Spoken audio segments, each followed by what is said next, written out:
అందరికీ నమస్కారం అండి. ఇవాళ పరిభాషా ప్రకరణం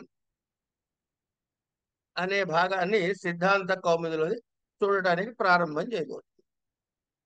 ముందుగా ప్రార్థన.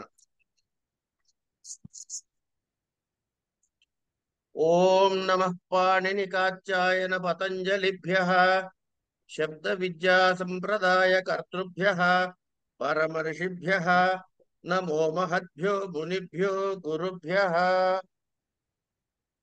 येनाक्षर समाम्नायमधिगम्य महेश्वरात् कृत्स्नं व्याकरणं प्रोक्तं तस्मै तस्मै पाणिनये नमः. पाणिनये नमः। येन धौता गिरः पुंसां विमलैः शब्दवारिभिः तमश्चाज्ञानजं भिन्नं तस्मै पाणिनये नमः.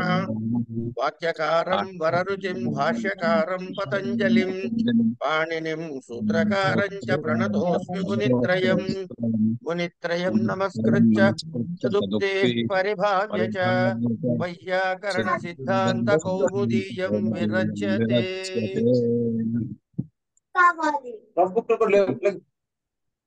దయచేసి ఎవరైనా గురువు గారిని అనుసరించాలంటే మ్యూట్ లో ఉండి అనుసరించవచ్చండి. మళ్ళీ రిపీట్ గురువు గారికి అనువుగా మనం పాడితే బాగుండదేమో, దయచేసి గమనించండి.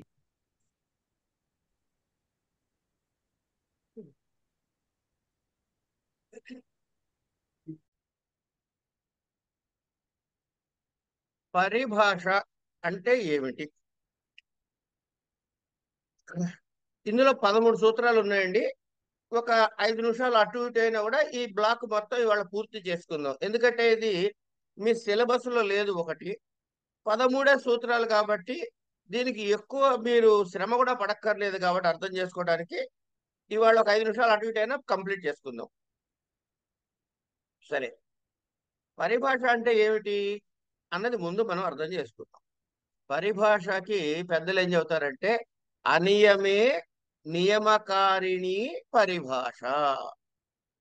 అంటే ఈ పరిభాషా సూత్రం ఏం చేస్తుందయ్యా అంటే ఒక సూత్రాన్ని ఎలా ఇంటర్ప్రెట్ చేయాలి అనే విషయాన్ని ఒక నియమం చెప్పని చోట ఆ నియమాన్ని కల్పిస్తుంది. అనియమే నియమకారిణి. ఇదిగో ఈ నియమం ఇలా చెయ్యాలయ్యా అంటుంది. అట్లా ఇది సరే. ఇంతకు మించి పరిభాషకి మనం ఎక్స్ప్లెనేషన్ అక్కర్లేదు. మనం ఏం చేయాలి ఇప్పుడు? పరిభాషా సూత్రంలో మొదటి సూత్రం ఏమిటి మీకు నేను పంపించాను, చూసుకున్నారండి? చూసుకున్నామండి, డౌన్లోడ్ కూడా చేసుకున్నాం. ఓకే. ఎందుకంటే మీ దగ్గర లేవన్నారు కదా, టెక్స్ట్ బుక్ లో మీరు కొనుక్కున్న పుస్తకాలు లేవు కాబట్టి అదొకటి సపరేట్ గా పంపించా. అది ఎక్కడ పంపించానా అని వెతుకుతున్నాను నేను ఇందాక నుంచి. ఈకో గుణ వృద్ధి అన్నాడు.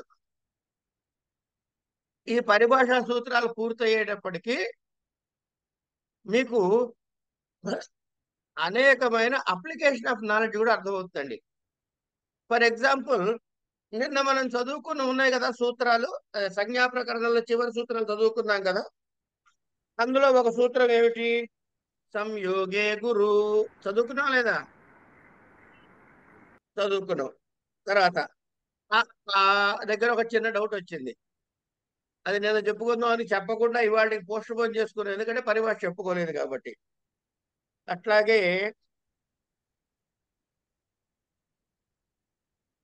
చాలు. ఈ 2 సూత్రాల గురించి మనం ఈ 2 గుర్తు పెట్టుకోండి. సంయోగే గురు అంటే ఏంటి అర్థమైందని చెప్పండి ఒకసారి. సంయోగము పరమైనప్పుడు దాని ముందు అక్షరం గురువు అవుతుంది. ఆ మాట ఎక్కడుంది? సంయోగే గురువు ఉంది. ఇప్పుడు హరస్వం లఘు అన్నారు, సంయోగే గురు అన్నప్పుడు ఆ సంయోగ అక్షరానికి గురుత్వం రావాలి. ఎందుకు అర్థం చెప్పకూడదు? అంటే సంయోగే పరే హ్రస్వం గురు సంజ్ఞం స్యాత్ అని ఒక వృత్తి ఉంది కదండి, దాన్ని బట్టి కదా వచ్చింది. మీకు అంతవరకు అర్థం చాలా చక్కగా చెప్పారమ్మా. నా వాయిస్ రిపీట్ అవుతుందా? లేదండి. ఇప్పుడు మీరు వృత్తి చదివి చెప్పేశారు. వృత్తి చదవ కూడా సూత్రాలు ఎక్కడ తెలిసింది మీకు ఆ విషయం? వృత్తి రాయడానికి సూత్రాన్ని బట్టే వృత్తి రాస్తారు. మరి ఎట్ట తెలిసింది ఆ విషయం?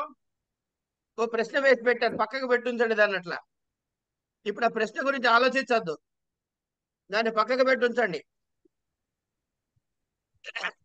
మొదటిది ఈకో గుణ వృద్ధి అన్నాడు. ఇక గుణ వృద్ధి అని రెండు పదాలు ఉన్నాయి. అంటే గుణ వృద్ధి శబ్దాభ్యాం ఎత్ర గుణ వృద్ధి విధీయతే తత్రేక ఇది తత్రేక ఇది షష్ట్యంతం పదం ఉపతిష్టతే.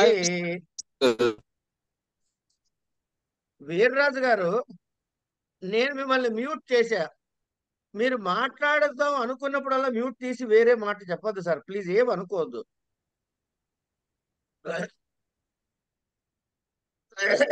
అంటే గుణ శబ్దము చేత గుణమును,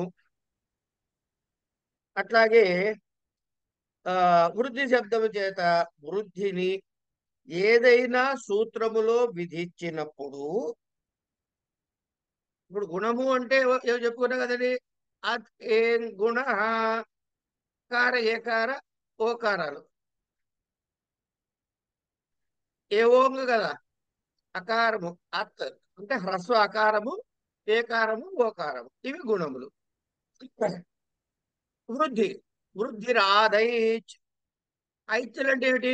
ఐ ఔచ్చులు. ఆత్ అన్నాడు కాబట్టి అకారము దీర్ఘ ఆకారము. ఆ ఐ ఔలు వృద్ధులు. వీటిని ఎక్కడో చోట విధిస్తారు కదా, ఏదో సూత్రంలో ఎక్కడో చోట విధించడం జరుగుతుంది కదా పాణిని గారు. ఈ విధించినప్పుడు ఎక్కడ దాన్ని పెట్టాలి? ఈ వృద్ధిలో వృద్ధి గాని గుణము గాని విధించినప్పుడు అందులో ఉండే వర్ణాన్ని, ఆ సందర్భానికి తగ్గ వర్ణాన్ని ఎక్కడో చోట పెట్టాలి. ఎక్కడ పెడతారయ్యా అంటే ఇక్కడ చెబుతున్నారు మనకి. ఈ నియమం మీకు తెలియదు కదా, ఇక్కడ నియమిస్తున్నాడు. ఏమని? ఈ కోగుణ వృద్ధి అని. ఇక్కులు ఎక్కడైతే ఉన్నాయో ఆ చెప్పినటువంటి పదమునందు, ఆ పదం అనకూడదండో, పదం అంటే కనుక మళ్ళీ పూర్తిగా అయిన తర్వాత పదం అవుతుంది కనుక, ఆ చెప్పిన శబ్దమునందు ఎక్కడ ఇక్కులు ఉన్నాయి, ఇక్కు వర్ణాలు ఉన్నాయో. ఇక్కు వర్ణాలు అంటే ఏమేమిటి? ఇక్కు వర్ణాలు అంటే ఏమిటి చెప్పండి ఒకసారి. ఈ ఊ రూల్ అంతే. ఈ ఊరు ఈ నాలుగు. ఈ ఊరు నాలుగిటికి స్థానములో ఏమిటి? ఈ వృద్ధి వర్ణం గాని గుణవర్ణము గాని వస్తుందయ్యా అని చెప్పాడు. ఇది ఈ సూత్రం యొక్క తాత్పర్యం. ఇప్పుడు నా ప్రశ్న ఏంటంటే, ఇకహ గుణవృద్ధి అనే రెండు మాటలు ఉన్నాయి కదండి. గుణవృద్ధి అంటే గుణము అంటే ఏం చెప్పాలి? గుణమునకు అర్థం ఏమిటి అంటే మీరు వెంటనే చెప్పారు, అదేం గుణ అని అన్నారు కదా. దీన్ని మనం సూత్రం ఆల్రెడీ చదివేసుకున్నాం. అంతేగాని గకార ఉకార నకార అకారములుగా చెప్పుకోవట్లే మనం. గకార ఉకార నకార అకారములుగా కానీ, వకార అరుకార ధకార ధకార ఇకారములుగా కానీ చెప్పుకోవటం లేదు. ఆనుపూర్వితో చెప్పుకోవటం లేదు. ఎందుకు చెప్పుకోవట్లేదు అంటే మనం చదువుకున్నాం కదండి సూత్రము. ఏం చదువుకున్నాం అండి సూత్రం? నాకేం గుర్తుండవు, మీరే చెప్పాలి. స్వంరూపం శబ్దస్య శబ్ద సంజ్ఞ అన్నారు. అంటే పాణిని గారు గనక శబ్దశాస్త్రములో చెప్పబడని పదాలైతే దానికి ఆనుపూర్వి చెప్పమన్నారు. అనంత కృష్ణ అన్నారు కొన్ని, దానికి ఆనుపూర్వే చెప్పాలి, ఇంకో అర్థం చెప్పడం లేదు. అంచేత ఆ ఆనుపూర్వితో చెప్పినదే దాని యొక్క సంజ్ఞ అవుతుంది. అనంతకృష్ణ అంటే అనంతకృష్ణ సంజ్ఞ అవుతుంది. కానీ అశబ్ద సంజ్ఞ అన్నారు. ఏది అశబ్ద సంజ్ఞ అవుతుంది అంటే పాణిని గారు పఠించినటువంటివి అని. పాణిని గారు పఠించిందే కదా గుణశబ్దము వృద్ధి శబ్దం కూడా. పాణిని గారు పఠించిందే కదా గుణశబ్దం వృద్ధి శబ్దం కూడా. కనుక వాటికి ఏం చెప్పాలి? గకార ఉకార నకార అకారాలు చెప్పకూడదయ్యా. దానికి ఏం దాని పాణి గారు ఏమని చెప్పారు? గుణము అంటే అకార ఏదో ఏకార ఓకారాలు, వృద్ధి అంటే ఆకార ఐకార ఔకారాలు అని చెప్పారు. కాబట్టి వాటిని తీసుకోవాలి అని అర్థం. అనే విషయం మనం సూత్రంలో చదువుకున్నావా లేదా? నాలెడ్జ్, అప్లికేషన్ ఆఫ్ నాలెడ్జ్ చదివినది ఇగో ఇక్కడ ఎందుకంటే అలా తెలుసుకుంటున్నాము అని ఒకసారి ఒక ధ్యాస కోసం చెప్తున్నాండి. ఇది పాఠం కింద అంటే దాన్ని ఏమంటారు, పరీక్షలో రాయాల్సిన విషయం కాదు, మనం అర్థం చేసుకోవడానికి అయింది.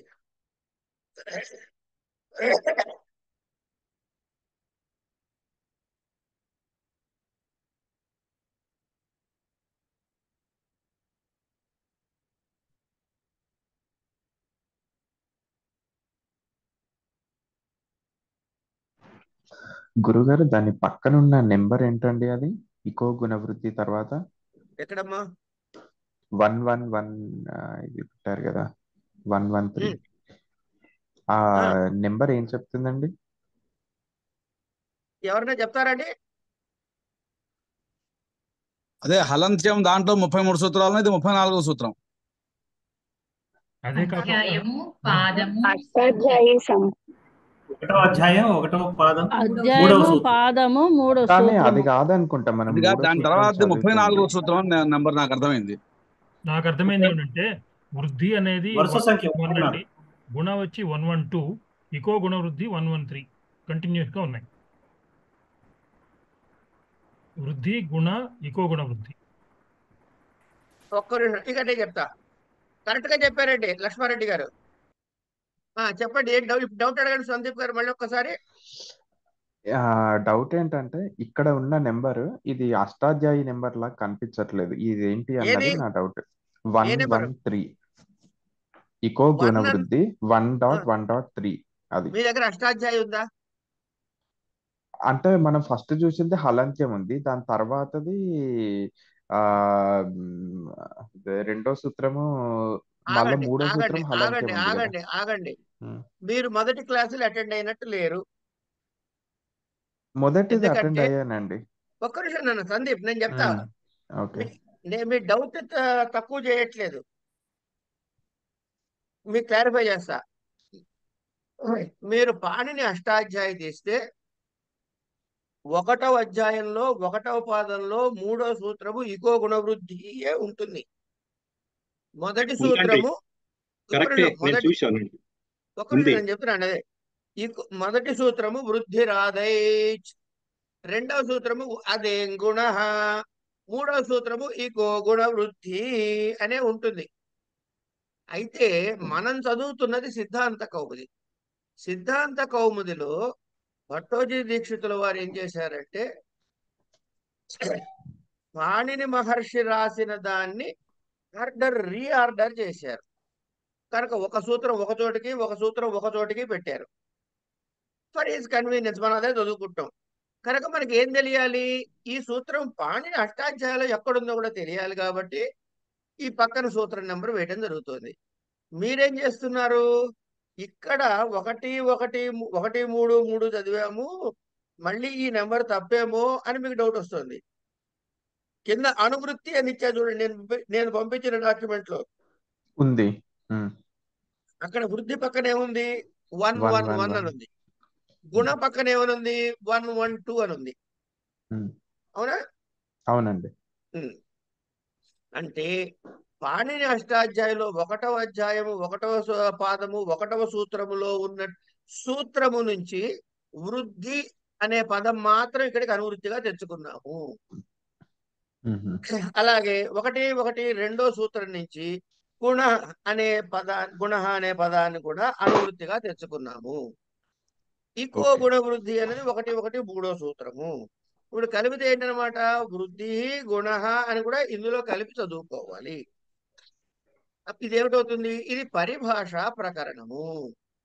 గుణ వృద్ధి శబ్దాభ్యాం యత్ర గుణ వృద్ధి విధీయతే తత్రేక ఇది షష్ట్యంతం పదముపతిష్టతే అని చెప్పారు. అని దీని యొక్క వృత్తిగా చెప్పారు. అంటే ఏమిటవుతుందన్నమాట అంటే మనకి ఈ అష్టాధ్యాయులు ఎక్కడెక్కడైతే గుణ శబ్దము చేత గుణ ఆదేశాన్ని చెప్పారు, ఇక్కడ ఏదో గుణం ఆదేశంగా వస్తుంది అని ఏదో సూత్రంలో చెప్పి ఉంటారు అనుకుందాం కాసేపు. అలా చెప్పి ఉన్నట్లయితే ఆ గుణము తాలూకు వర్ణము ఆదేశంగా ఎక్కడ రావాలి? ఇక్కడ రెండు మాటలు చెప్పుకోవాలి, ఆదేశము ఆగమము అని. ఈ రెండు మాటలు వినండి. ఆదేశము అంటే ఉన్న పదమును తోసేసి దాని స్థానంలో కొత్తది వచ్చి కూర్చుంటుంది. అంటే శత్రువద్ ఆదేశ అని చెప్తారు సరదాగా. శత్రువులాగా వచ్చి కూర్చుంటాడు, వాడిని దోసేసి వీడు కూర్చుంటాడు. ఆగమము అంటే ఉన్నది అలా ఉంచి దాని దగ్గరకు వచ్చి కూర్చుంటుంది. అంటే ఉన్నది పోదు, దాని పక్కకు వచ్చి కూర్చుంటుంది. ఎటు పక్కకు వచ్చి కూర్చుంటో తర్వాత చూద్దాం. పక్కకు వచ్చి కూర్చోవడం వరకు ఖాయం చేసుకోండి. ఏమండి, దీన్ని ఆగమము అంటారు. కనుక ఆదేశము అంటే ఏం తెలియాలి మనకి? ఏది తీసేసి ఇది పెట్టాలో తెలియాలి. ఆగమము అంటే దేని పక్కన దీన్ని కూర్చోబెట్టాలో తెలియాలి. ఒకటి. సరే, దేని పక్కన కూర్చోబెట్టాలో చెబితే, ఇప్పుడు గొడవ పక్కన వస్తుంటే ఇద్దరం కూర్చున్నామండి. ఇట్లా మేమిద్దరం ఉన్నాం ఆల్రెడీ. ఒక ఆగమాన్ని రమ్మన్నాం. ఆగమాన్ని రమ్మన్నప్పుడు వచ్చి ఆగమం ఇక్కడ కూర్చోవాలా ఇక్కడ కూర్చోవాలా? అంటే దీని పక్క దీని పదాన్ని కూర్చోంటే దీని పక్కన కూర్చోవాలా, దీని పక్కన ఇటు పక్కన కూర్చోవాలా? కుడి చేతి వైపు కూర్చోవాలా, ఎడం చేతి వైపు కూర్చోవాలా? ఎక్కడైనా కూర్చోద్దు కదా స్నేహితుడు. కానీ కుడి చేతి వైపు కూర్చోవాలని మీ ఉద్దేశం కడుపులో ఉండి నేను ఎడం చేతి వైపు కూర్చుంటే సరిపోతుందా? ఇది పదం కదా, శబ్ద నిర్మాణం కదా, సరి అయిన అర్థం వస్తుంది అక్కడప్పుడు రాదు. కనుక ఆగమం అయినప్పుడు ఏం చేయాలి? దానిని ఆగము చేయకూడదు. ఆగమాన్ని ఆగం చేయకుండా ఉండాలంటే, ఆగం అంటే తప్పు చేయకుండా ఉండాలంటే ఏం చేయాలంటే అది ఎక్కడ కూర్చోవాలో కూడా చెప్పాలి మనం. అంటే మాటికి కుడివైపు పెట్టు ఎడమవైపు పెట్టు అని చెప్పలేం కదా. అది పాణిని గారు చెబుతారు ఏం చేయాలో, మనకి కాసేపట్లో చెబుతాడు. ఇదిగో అట్లాంటి ఆ నియమాన్ని నియమించేవే ఈ పరిభాష సూత్రాలు. సరే, ఇక్కడ మీకు ఇంకొక పదాన్ని కూడా పరిచయం చేస్తా, పనిలో పని. సరే, ఇకో గుణ వృద్ధి. ఎక్కడెక్కడైతే గుణము అనే శబ్దాన్ని గుణాదేశం గాని లేదా వృద్ధి అని వృద్ధి ఆదేశాన్ని గాని ఎక్కడైనా చెప్పినట్లయితే అది ఈ గుణాదేశం గాని వృద్ధి ఆదేశం గాని ఎక్కడొస్తుంది అని అంటే ఇకహ అని చెప్పాడు. ఇకో గుణ వృద్ధి, ఇక స్థానమునందు. ఇక వర్ణ ప్రత్యాహారంలో ఉండే వర్ణాలు ఇగ్గు వర్ణాలు అంటాం. ఇగ్గు వర్ణముల స్థానములో అంటే ఈ ఉ రు రు. మళ్ళీ మనం వెంటనే ఏం గుర్తెచ్చుకోవాలి?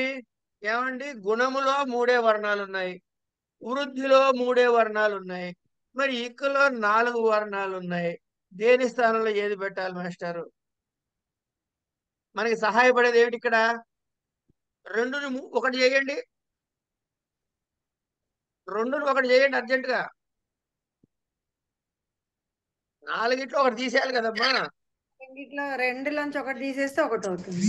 నా తల్లి, అది కాదు తల్లి, మన దగ్గర 3 వర్ణాలు ఉన్నాయి గుణానికిను వృద్ధికి. కానీ ఎక్కడ పెట్టాలి అంటే ఇగ్గు వర్ణాల స్థానంలో పెట్టండి అన్నాం. ఇగ్గు వర్ణాల స్థానంలో పెట్టాలి. ఇక్కడ 4 ఉన్నాయి. కాసేపు ఈ దగ్గర ఏదో ఫలానా వస్తుంది, ఆ దగ్గర ఫలానా వస్తుంది అని ఏదో అనుకుందాం కాసేపు. ఇక్కడ 4 ఉన్నాయే, వీటిని 2 ఎట్ట చేయాలి, లేదా 3 ఎట్ట చేయాలి? చేయాలి. కరెక్ట్ చెప్పండి జయలక్ష్మి గారు, మీరే కరెక్ట్. రూని ఒక్కరేగా చేయాలి అంతే. ఎందుకు? 2 పరస్పరం సవర్ణములు కాబట్టి. అంతే కదా. ఏదో చెప్పారు కదా, రుళు వర్ణయో సావర్ణ్యం వాచ్యం అనేది చెప్పారుగా. కనుక మనకి ఆ వార్తికము ఇక్కడ సహాయపడుతుంది. గమనించారా దీన్ని ఎట్లా తీసుకెళ్లి పెట్టుకున్నాము? రైట్, వీటి దగ్గర వస్తాయి అని చెప్పారు. అంటే ఈ ఇక్వర్ణాల యొక్క స్థానములో గుణాదేశము గాని వృద్ధ్యాదేశం గాని వస్తుంది అని చెప్పుకోవాలి. ఇప్పుడు మీ దేర్గుణ అని ఒక సూత్రం ఉంది అనుకోండి. అంటే మీకు గుణము ఆదేశముగా వస్తుంది అని చెప్పే సూత్రం చెబుతున్నా. మీ దేర్గుణ అని ఒక సూత్రం ఉంది. ఇక్కడ ఏం చెబుతున్నాడు? మిద్ అనే ధాతువుకి ఏదో సిత్ అనే ప్రత్యయం పరంగా ఉంటే, ఈ సిత్ అనే ప్రత్యయం ఏమిటి అనేది మనం తర్వాత చూద్దాం. ఎక్కడి వరకు ప్రస్తుతంలో అవసరం లేదో ఆ భాగం నేను చెప్పటం లేదు, ఎందుకంటే కన్ఫ్యూజ్ అవుతాం కాబట్టి. ఒకటి, ఇది సందర్భం కాదు కాబట్టి. కానీ మనకి ఎంతవరకు కావాలో మిగతాది అట అని చెప్పి ఆపేసుకోండి. మిదేర్ గుణ అనే సూత్రములో మిత్ అనేటటువంటి ధాతువుకి సిత్ అనే ప్రత్యయము గనక ఉంటే, సిత్ అనే ప్రత్యయం పరముగా ఉంటే గుణాదేశం వస్తుంది అన్నాడు. ఇప్పుడు ఏం చేయాలి? గుణం అనేది ఎక్కడ రాయాలి? ఈ గుణాదేశము అనేది చెప్పాడు, కానీ ఈ ప్రక్రియలో ఈ పరిభాషా సూత్రం ఉంది కాబట్టి దీని ఆధారంగా ఎక్కడ పెట్టాలి? ఇక స్థానే అన్నాడు. ఇప్పుడు మనం దేనిలో మార్చాలి? మిత్ అనే దానిలో మార్చాలి. మిత్ అనే దానిలో ఈ ఈ ఇక్కులు ఎక్కడున్నాయి చెప్పండి అమ్మా, ఒక్కసారి ఎవరైనా హెల్ప్ చేయండి నాకు కొంచెం. ఇగ్గు వర్ణం ఎక్కడుందో చెప్పాలి. మకార ఈకారం ఉంది. Very good. సో మకారం అలా ఉంచి ఆ మకార ఇకార దకారములు ఉంది. ఇందులో ఉన్న ఇగ్గువర్ణం ఏదంటే ఇకారము. అంచేత ఇప్పుడు ఈ గుణాదేశంలో వచ్చేది ఎక్కడికి వస్తుంది అంటే ఇకార స్థానంలో వస్తుంది. ఇకార స్థానంలో ఏం వస్తుంది అంటే ఏ అవుతుంది. అప్పుడు ఏమవుతుంది? అది మిద్ కాస్త మేద్ అవుతుంది. మిద్దులో ఉన్న మకార ఇకారంలో ఈ తీసేసేవాడిని. ఇప్పుడు దీని ప్లేస్ లో ఏం పెడుతున్నాం? ఏ పెడుతున్నాం.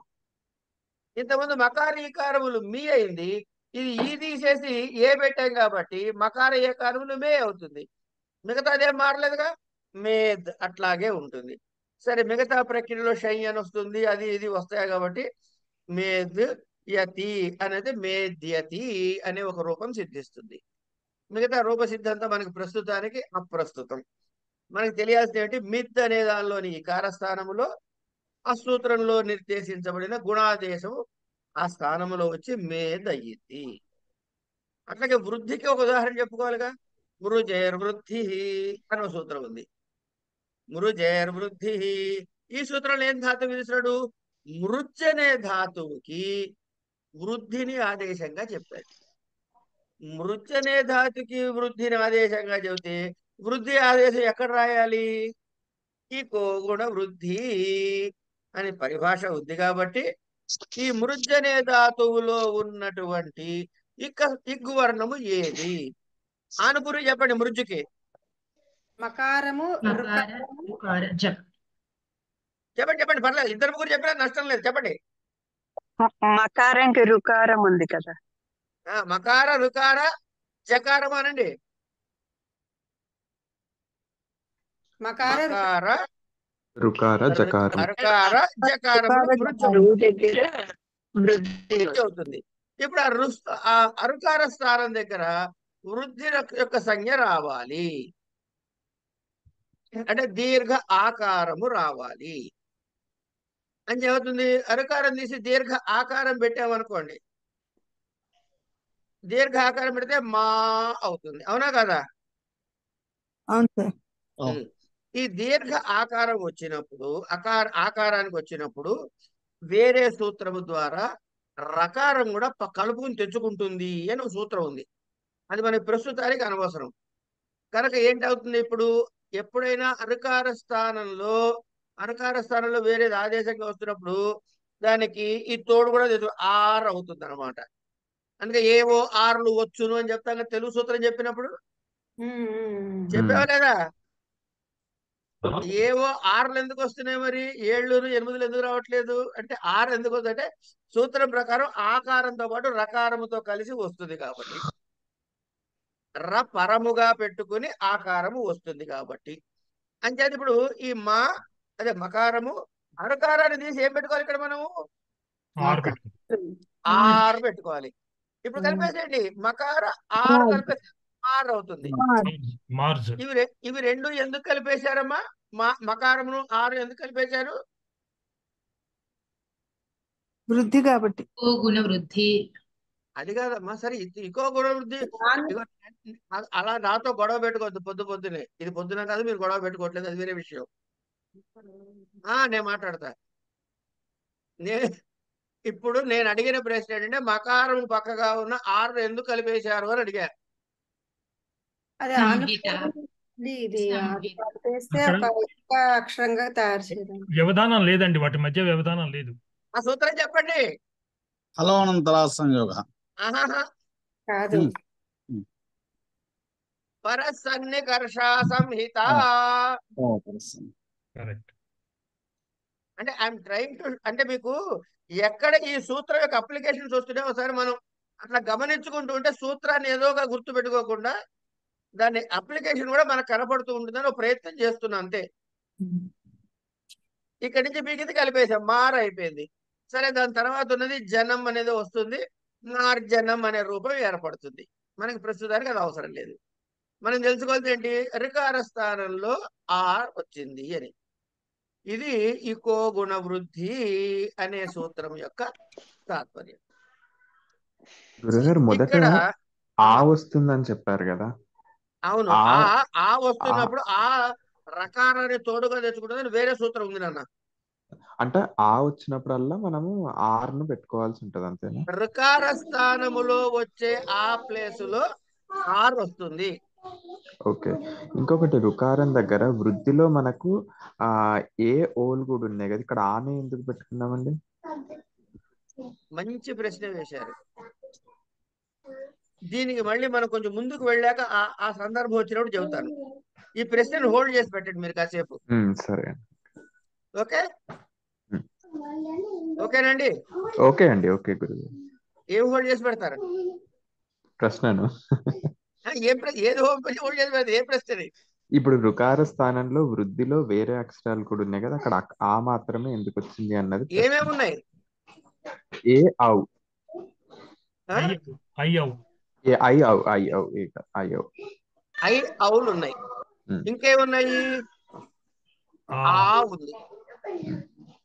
అంతేనా? అంతే అండి. రైట్.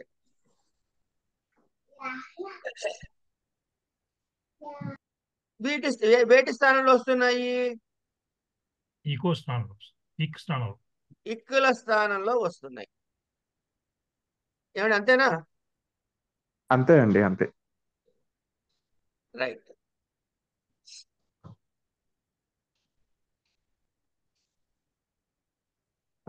కానీ ఇవి ఎందుకు వస్తున్నాయి మీకు తెలియాలి. దేనికి ఏదొస్తుంది అన్న ఈ స్థానంలో ఏదొచ్చింది? ఇక్కడ ఆ వచ్చింది. ఆతో పాటు ఆరు పరంగా అయింది. చెప్పుకుందాం. కొంచెం ముందుకు పోయిన తర్వాత దానికి రిలేటివ్ సూత్రం వస్తుందండి, అప్పుడు దీన్ని అక్కడ కలిపి చదువుకుందాం. ఓకేనా? సరే. రైట్. వీటిలో ఇక్కడ ఒక చిన్న విషయం ఉందండి. ఇక్కడ ఇకహ గుణవృద్ధి అన్నాడు.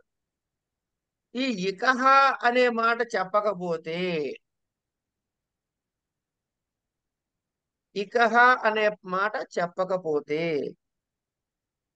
అనే పదానికి టెక్నికల్ గా ఏమంటామంటే, సరే ఇకో గుణవృద్ధిలో ఎన్ని పదాలు ఉన్నాయి? 3 పదాలు ఉన్నాయి. 3 పదాలు. ఇకో గుణవృద్ధి కలిపి ఒకటే ఉంది.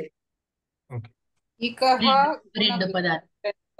ఇప్పుడు అది ఇకో గుణవృద్ధి కాకుండా విడగొట్టి చెప్పాలంటే ఏం చేసుకోవాలి? గుణ వృద్ధి అని రాయాలి. కానీ గుణవృద్ధి అని కలిపి చెప్తున్నాడు, అంటే ద్వివచనంలో చెప్పాడు. హరి హరయ అంటే ద్వివచనంలో దీర్ఘ ఈకారం వచ్చిందా లేదా? అందుకని ఇక్కడ గుణవృద్ధి అని వచ్చింది. కనుక ఇవి రెండు విడగొట్టకూడదు, కలిపే ఉండాలి. కలిపి ఉండి ద్వివచనంలోనే చెప్పాలి. రామ లక్ష్మణౌ లాగా. ఏదో కొంచెం తింటాం. నువ్వేం తినవా? రాధాకృష్ణ గారు కనుక ఇక్కడ దీన్ని ఏమంటారంటే రెండు పదాలు ఉన్నాయి కదా, ఈ సూత్రమునందు రెండు దళములు ఉన్నాయి అంటాం.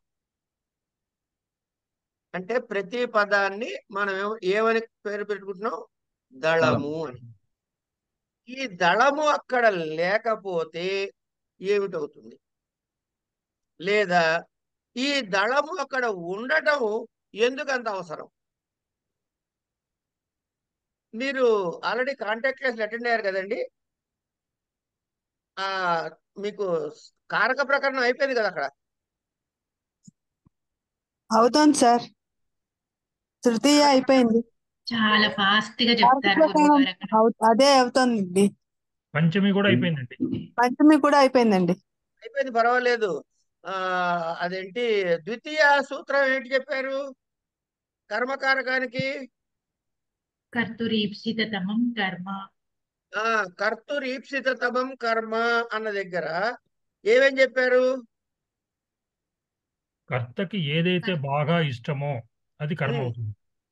అంతే చెప్పారు. ఇంకా దాని కర్త ఎందుకు ఉండాలి, ఈప్సిత తమం ఎందుకు ఉండాలి అని చెప్పలేదా? ఇంకొక రెండు ఉంటే అందులో ఇష్టమైంది ఎక్కువ, అది కర్మ.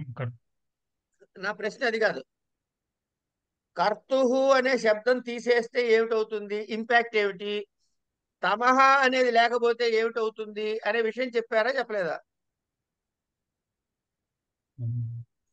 దాని మీద ఫోకస్ చేయలేదండి. కర్త లేకపోయినా కూడా తండులాన్ పచతి ఉందనుకోండి, తండులాన్ అనేది ఈప్సిత తమమే.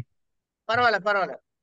అంటే మీకు అది తెలుసుంటే వారు ఏం చెప్పారో తెలుసుకుని అక్కడి నుంచి మళ్ళీ ఎక్స్ప్లెయిన్ చేద్దాం అని, అంతేగాని వాళ్ళు ఎందుకు చెప్పలేదు ఏం చెప్పారని స్క్రూటినీ కాదు ఇది అడిగింది. వాళ్ళు ఏమైనా చెప్పేసి ఉన్నారు అనుకోండి, అదే మళ్ళీ క్యారీ ఫార్వర్డ్ చేసి దాని నుంచే చెబుదామని, అంతే. సరే, ఈ పదములు ఏవైతే ఉన్నాయో వీటిని దళములు అంటాం. ఏమంటాం? దళములు. ఈ దళములు మనకి సూత్రం యొక్క డెఫినేషన్ ఏమిటండి? మొట్టమొదటి పదం ఏమిటి సూత్రం యొక్క డెఫినేషన్? అల్పాక్షరం. అల్పాక్షరం అసందిగ్ధం. అల్పాక్షరం అంటే అనవసరమైన పదాలు అక్కడ పెడితే అది అల్పాక్షరం అవుతుందా? కాదుగా. సో ఒక సూత్రములో ఒక మాట పెట్టాడు అన్నా, ఒక అక్షరం పెట్టారు అన్నా, నిన్న మా గురువు గారు కాపాడారు, పెట్టాడు అని అంటే ఏమయ్యా ఆయన పాణిని మహర్షి అయ్యా, ఆయన నువ్వు డూ అంటున్నావు, అది కొంచెం మార్చుకో అని కోపడ్డారు నన్ను. అందుకని అలవాటు పడ్డ నోరుతో అంటున్నాను, గురువు గారు క్షమిస్తారు ఎట్లాగో, ఎందుకంటే ఆయన గురువు కాబట్టి ప్రయత్నం చేసి మార్చుకునే చెబుతున్నా. సరే, అల్పాక్షరం అన్నప్పుడు అది ఉండకూడదు, తీసేయగలిగితే తీసేయచ్చు కదా. కనుక ప్రతి అక్షరము దానికి ఒక వాల్యూ ఉంది అన్నప్పుడు ఇక్కడ ఇందాక మీరు చెప్పినట్టు దానిలో కర్తృ ఈప్సితమం కర్మ అన్న దగ్గర ఈప్సితం అంటే సరిపోతుందిగా, ఈప్సిత తమం అని ఎందుకు అనాలి అని తమపు ప్రత్యయము యొక్క ఆవశ్యకత అని చెప్తాడు. అంటే కర్తుహు అని ఎందుకు అనాలి, కర్త తీసేస్తే ఏమిటవుతుంది అనే దానికి కూడా చెబుతాడు. ఈ రెండింటికి చెప్పడాన్ని ఇక్కడ ఏం చెప్పారో పక్కకు పెడదాం. ఇక్కడికి వస్తే ఇకహ గుణవృద్ధి అన్నప్పుడు ఈ ఇకహ లేకపోతే నష్టం ఏమిటి అని ఆలోచిస్తే ఈ ఇక శబ్దం ఎందుకు సూత్రంలో ఉండాలి అని చెప్పేదాన్ని దళ సార్థక్యము అంటారు. దళ సార్థక్యము అంటే ఏ చెప్పినా సరే మనకి ఆ దళము ఆ పదము అక్కడ ఎందుకు ఉండాలి అనే విషయాన్ని చెబుతుంది అనమాట. కనుక ఇప్పుడు ఇకహ అనేది కనుక ఎవరండి ప్లీజ్ అండి సార్, గొంతు నొక్కే కార్యక్రమం ఎవరికి ఇచ్చారు సార్? ఎవరు ముందుకు రాలేదు సార్. మీరు చేస్తారు ఆ పని? ఎవరు అడిగింది? నాకు ఇవ్వండి సార్. కోహోస్ట్ విజయలక్ష్మి గారు ఆ పని చేయమ్మా. అలాగే సార్. అవునండి, కోహోస్ట్ చేస్తున్నా. రైట్. అయితే అనే ఈ సూత్రాన్ని కొంచెం ఎక్కువ టైం తీసుకుంటానండి, కంగారు పడద్దు, తర్వాత సూత్రాలు తేలిగ్గానే అయిపోతాయి. ఇకహ అనే దానికి లేకపోతే ఏమిటవుతుంది? ఒకవేళ ఇగ్వర్ణములు ఇకహ అనే మాట కనుక లేకపోతే దానివల్ల ఏమవుతుందయ్యా అంటే ఇతరములైన వాటికి కూడా ప్రాప్తి వస్తుంది. అంటే ఇక్కు వర్ణాలే కాకుండా ఇతర వర్ణాల దగ్గర కూడా ఈ గుణ వృద్ధులు వచ్చే అవకాశం ఉంటుంది అని దానికి ఒక ఉదాహరణ చెబుతారు. ఏమని, యా యా ప్రాపణే అనే ఒక ధాతువుని తీసుకుని ఆ యా అనే ధాతువులో ఒక అనీయర్ అనే ఒక ప్రత్యయాన్ని చేస్తుంటే తద్వారా అక్కడ కనుక మనం ఇకస్థానము పెట్టకపోతే అక్కడ మళ్ళీ వృద్ధి వచ్చేది, గుణం వచ్చేది. ఆ గుణము వచ్చినట్లయితే అనిష్ట రూపము సిద్ధిస్తుంది. మా గురువుగారు లెక్క ప్రకారం అనిష్ట రూపాన్ని ఉచ్చరించద్దు అంటారు. అనిష్ట రూపం సిద్ధిస్తుంది అని చెప్పు చాలు అని. కనుక అనిష్ట రూపం సిద్ధిస్తుంది. అది లేకుండా గుణవృద్ధి అనటం ద్వారా ఇక్కడ గుణము రాకుండా సరిగ్గా ఉండి యానీయ అనేటటువంటి సాధు రూపము మనకి సిద్ధిస్తుంది. అంచేత ఇక్కడ ఇకహ అనే దాని యొక్క ఇంపార్టెన్స్ ఏంటంటే వేరే స్థానం ఎక్కడ అప్లై కాకూడదో అక్కడ అప్లై చేయబడి అనిష్ట రూపాలు రాకుండా ఆపుట కొరకు. అది అయిపోయిన తర్వాత అచశ్చ తర్వాత సూత్రం అచశ్చ అచహ చ హ్రస్వ దీర్ఘ ప్లుత అచహ అనే రెండు సూత్రాలు మనకి రెండు వర్ణ పదాలు అనువృత్తిగా వస్తాయి. ఈ రెండు ఒకే సూత్రంలో అండి.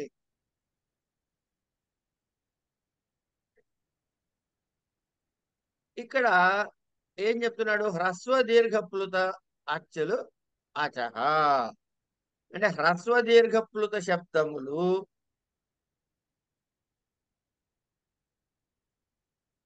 తో చెప్పబడే కార్యములు అచ్చువర్ణ స్థానములోనే జరుగుతాయి అని. అంటే అష్టాధ్యాయిలో ఎక్కడెక్కడైనా ఇది మరో పరిభాషా సూత్రం అంతే. ఇందులో ఏంటంటాడు, భిన్న భిన్న సూత్రములలో ఎక్కడ హ్రస్వం ఉంటుందో ఎక్కడ దీర్ఘం ఉంటుందో ఎక్కడ ప్లుతము ఉంటుందో ఇలా ఆదేశ విధానం ఎక్కడైతే చేస్తామో చెయ్యాలో కానీ ఆ ఆదేశము ఏ వర్ణం దగ్గర ఏ విషయంలో దీన్ని మనము చెయ్యాలి అని స్పష్టపరచడం కోసము ఇదిగో ఈ ఆదేశాలని అంటే అచ్చువర్ణస్య స్థానే వస్తాయి అని ఈ హ్రస్వ దీర్ఘ ప్లుతాలతో తాలూకు వస్తాయి అని చెబుతున్నాడు. అంటే హ్రస్వ విధి అచహ స్థానే భవతి అంటే ఎక్కడైతే నపుంసక వాచకమైనటువంటి ప్రాతిపదికల యొక్క అంతిమ వర్ణము దీర్ఘమా అంటే హ్రస్వో నపుంసకే ప్రాతిపదికస్య అనే సూత్రం ఉంది. అంటే అక్కడ హ్రస్వమే వినియోగించాలి. ఇట్లా అచ్చులకు కూడా ఏది హ్రస్వది అక్కడేం చేశాడు అంటే ఇక్కుల స్థానంలో గుణవృద్ధులు చెప్పాడు. అచష్ట దగ్గర ఏం చెప్తున్నాడు, ఈ వచ్చే ప్రదేశంలో హ్రస్వం రావాలా దీర్ఘం రావాలా ప్లుతం రావాలా నిర్దేశించినప్పుడు అచ్చు స్థానంలో దాని హ్రస్వ దీర్ఘ ప్లుతం యొక్క రూపాన్ని నువ్వు ఉంచవయ్యా అని చెప్పాడు.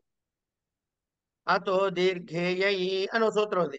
అంటే అక్కడ ఏం చేయాలి, దీర్ఘాన్నే తీసుకోవాలి, దీర్ఘ రూపాన్నే తీసుకోవాలి. అందుకే పట్టు కాస్త పట్టు అనే ధాతువుకి పఠామి అవుతోంది. మనకి ఎందుకు అవుతోంది, ఆ ఆకారాన్ని దీర్ఘ రూపాన్ని తీసుకున్నాం కాబట్టి. ఇట్లా మనకి దాని యొక్క ఉపయోగము ఉంటుంది అని అచశ్చ అయిన తర్వాత ఇందాక మనం చెప్పుకున్నాం ఏమని చెప్పుకున్నామండి, గుణములు ఆదేశములు రెండోది ఏదో చెప్పుకున్నాం, ఆగమం ఆగం చేయటం కాదు ఆగమం చేయటం. ఏమండి ఆగమం ఎక్కడికి వస్తుంది, అది అదేమో నేను ఆగను వచ్చేస్తూ ఉంటుంది. ఎక్కడ కూర్చోబెట్టాలి, కుర్చీ అచ్చుల దగ్గర తీసుకురావాలి. సరే ఎక్కడ కుడివైపు కూర్చోబెట్టాలా ఎడమవైపు కూర్చోబెట్టాలా, కుడివైపు ఉన్న పదం పక్కన ఎక్కడ ఇటా అట మీ ఇష్టం వచ్చినట్టు చేయడానికి కుదరదు. పాణిని గారికి చాలా ప్లానింగ్లు ఉన్నాయి. ఇక్కులు లేవనండి ఇక్కడ, ఇక్కులు కాదు చెప్తా వినండి. నెక్స్ట్ సూత్రం ఆద్యంతౌ టకితౌ అనండి. ఆద్యంతౌ టకితౌ టకితౌ ఆద్యంతౌ టకితౌ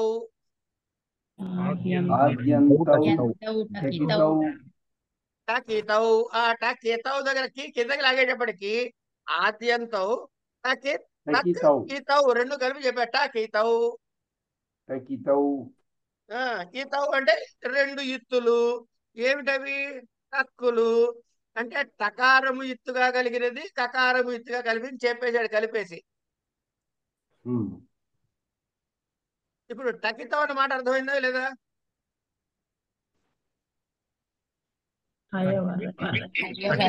టకార ఇత్తు కకార ఇత్తు రెండు ఉన్నాయి. అంటే రెండు ఇత్తు వర్ణాలు చెబుతున్నా మీకు. టకారము ఇత్తుగా కలిగినది, కకారము ఇత్తుగా కలిగినది అని అర్థం దానికి వస్తుంది. ఇక్కడ ఎన్ని ఉన్నాయండి? టక్కు, టిత్తు, కిత్తు రెండు వచ్చాయి. అవునండి. ఇది చూడండి, టకారము ఇత్తుగా కలిగింది. టకారము ఇత్తు, టా ప్లస్ ఇత్తు కలిపితే టిత్ అయిపోయింది. పరసన్ని కర్ష సంహిత దగ్గర కలిసిపోయింది. అలాగే కకారం ఇది కూడా కకారము ప్లస్ ఇత్తు పక్కన రాస్తే కిత్ అయిపోయింది. సో టిత్తు కిత్తు రెండు వచ్చాయి మనకి. ఇప్పుడు యువతలు ఏమన్నాడు? ఆద్యంతవు అన్నాడు. ఆది అంత, ముందు వెనక. ముందు వెనక. ఇటు రెండు ఉన్నాయి, ఇటు రెండు ఉన్నాయి. కనుక ఏం చేయాలి? వరుసలో పెట్టుకోవాలి. కనుక ప్రకారం టిత్ అయితే ఏం చేయాలండి? ఎటు పెట్టాలి చెప్పి ప్లేస్ కి? ఉన్నది ఉంటుంది కదా, ఉన్నది ఎక్కడికి పోవట్లేదు, ఆగమం కదా ఇది. ఉన్నది ఉన్నట్టుగానే ఉన్నది. దానికి ముందు పెట్టాలా వెనక పెట్టాలా? టిత్ అయితే ముందు పెట్టాలండి. ఆది కదా, ముందు పెట్టాలి. ఆది టిత్, అంత టిత్. ఆద్యంతో టకితౌ. సో సారీ, కకారం ఎత్తుగా ఉంది. టిత్ ఉన్నట్టయితే మన ఆ చెప్పిన దీనికి శబ్దానికి ముందు వైపు పెట్టాలా వెనక వైపు పెట్టాలా? ముందు పెట్టాలి సార్. అంతే. అదే కిత్ అయితే వెనకాతల పెట్టాలి. అంతే. ఇందులో ఏమైనా పెద్ద ఘనకార్యం ఉందా? నేను ఎక్స్ప్లెయిన్ చేయాల్సింది ఏమైనా ఉందా మీకు? మీరు చెప్పారు కాబట్టి వచ్చింది, లేకపోతే ఎందుకు వస్తుంది? టిత్ ఆగమంగా వస్తే ఏమండి అది దానికి ముందుకు వస్తుంది. ఎక్కడ దేని ముందే, దేనికైతే ఏ పదం దగ్గర ఆగమంగా వస్తుందో దానికి ముందు వస్తుంది. ఏమండి కిత్ అయితే కిత్ అయితే ఎక్కడ వస్తుంది? అంతంలో వస్తుంది. అంతమునందు వస్తుంది. దీన్ని మళ్ళీ ఉదాహరణలు ఇస్తూ ఉంటారులేండి. మనకి చాలా ఉదాహరణలు వస్తాయి. ఆ ఉదాహరణలు వచ్చినప్పుడు వాటిని మనం ఎక్కడ ఏమిటి అనే విషయాన్ని చూద్దాం. అయిన తర్వాత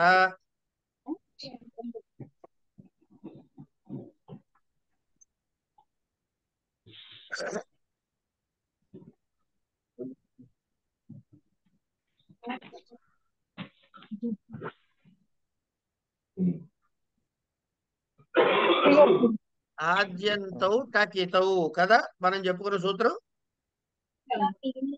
దేనికి ఎక్కడ ఆగమంగా వస్తుందో దానికి ముందు వేయాలని. టిత్ అయితే కనుక ముందు, కిత్ అయితే తర్వాత.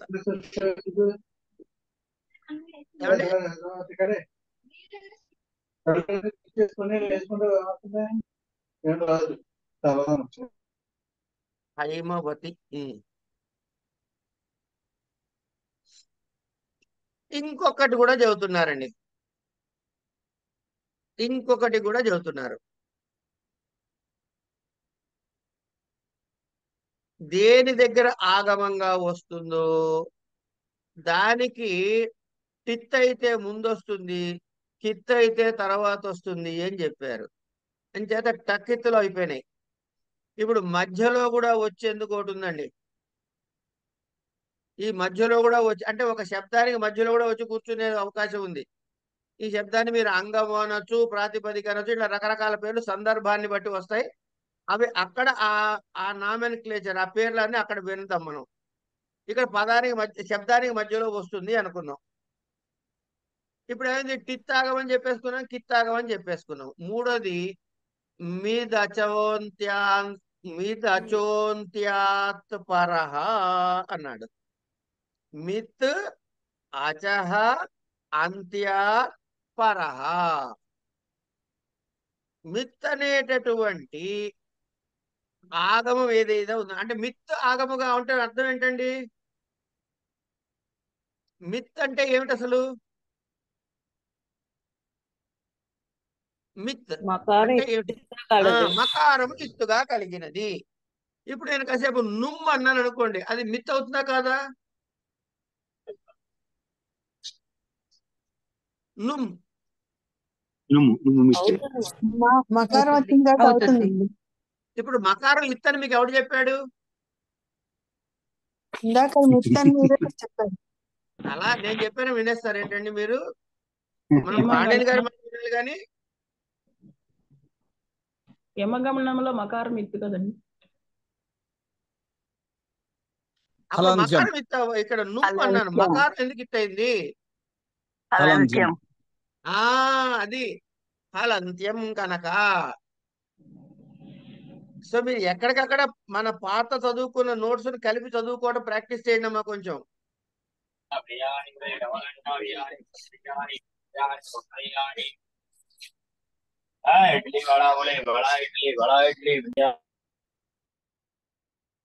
ఎందుకు సరే వచ్చింది సార్. కానివ్వండి, ఇంక మనం ఏం చేయగలిగింది లేదు అక్కడ. ఇది ఎక్కడ వస్తుంది అనేటటువంటి ప్రశ్న. ఇప్పుడు ఈ మిత్ అనే ఆగమం ఎక్కడొస్తుందయ్యా అంటే, ఏ శబ్దానికైతే, ఏ పదానికైతే అని రాయకండి పరీక్షలో కూడా పొరపాటున, ఏ శబ్దానికైతే ఈ మిత్ అనే ఆగమం చెప్తాడో ఆ శబ్దమునందు ఉన్న, మీకు ఇది అర్థం కావాలి కదా, మనం కవిశ్రీ గారి దగ్గరికి వెళ్దామండి. కవిశ్రీ అని 3 ఉంది కదండి ఒక పేరు. ఈ కవిశ్రీలో చివరి అచ్చు ఎక్కడ ఉంది? ఈకారం అండి. ఈకారం ఉందండి. ఈకారం ఉంది ఏమండి? అట్లాగే ఆ స్వయం అని అన్నారు ఇవన్నీ. ప్రభా తీసేస్తున్నా కాసేపు.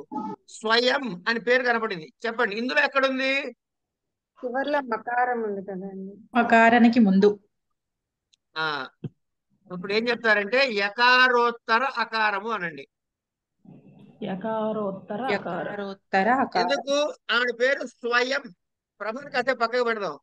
స్వయంలో స్వా తర్వాత వకారం తర్వాత అకారం ఉంది, యకారము తర్వాత కూడా అకారం ఉంది. కానీ మనం ఒక ప్లేస్ లొకేట్ చేయాలన్నప్పుడు అకారం దగ్గరని అంటే ఏ అకారం దగ్గర? యకారం తర్వాత ఉన్న అకారం. అందుకని యకారోత్తర వర్తి, యకారమునకు తర్వాత ఉన్నటువంటి, అంతే. ఇదో పెద్ద ఘనకారమైన శబ్దం కాదు. ఏ అక్షరం అయిందండి? స్వా యకారము తర్వాత ఉన్న అకారం, అంతేనా? అంతే. అంతే. ఇక్కడ ఈ మిత్ అనేది ఏమిటి? ఆగమమా ఆదేశమా? ఆగమము. కనుక ఈ మకారము ఇత్తుగా కలిగిన ఆగమం ఏదైతే ఉందో, కాసేపు నుమ్ అని చెప్పే కదా, దాంతోనే మాట్లాడుకుందాం. ఈ ను అనే పదం ఎక్కడ ఈ ను అనే వర్ణం ఎక్కడ రాయాలి? స్వయ అకారం దగ్గర రాయాలి. స్వయ ఆ ను అనేది అక్కడ తీసుకుని తర్వాత మకారం రాయాలి. అంటే మధ్య ఆ శబ్దం యొక్క మధ్యలో పెడుతున్నాను దీన్ని. ఆద్యంతో టకితో అన్నప్పుడు టకార టిత్ వచ్చింది అనుకోండి, ఈ స్వయానికి ఎస్ సాకి ముందు పెట్టేవాళ్ళం. అదే కిత్ అయితే మాకి తర్వాత పెట్టేవాళ్ళం. ఇది మిత్ కాబట్టి చివరి అచ్చు ఏది? ఆ ఉన్న వర్ణమా ఆ శబ్దములో చివరి అచ్చు ఏది అంటే ఇక్కడ యకారము తర్వాత ఉన్న అకారం, దాని పక్కన పెట్టమన్నారు. ఈ విషయం అర్థమైందా కాలేదా?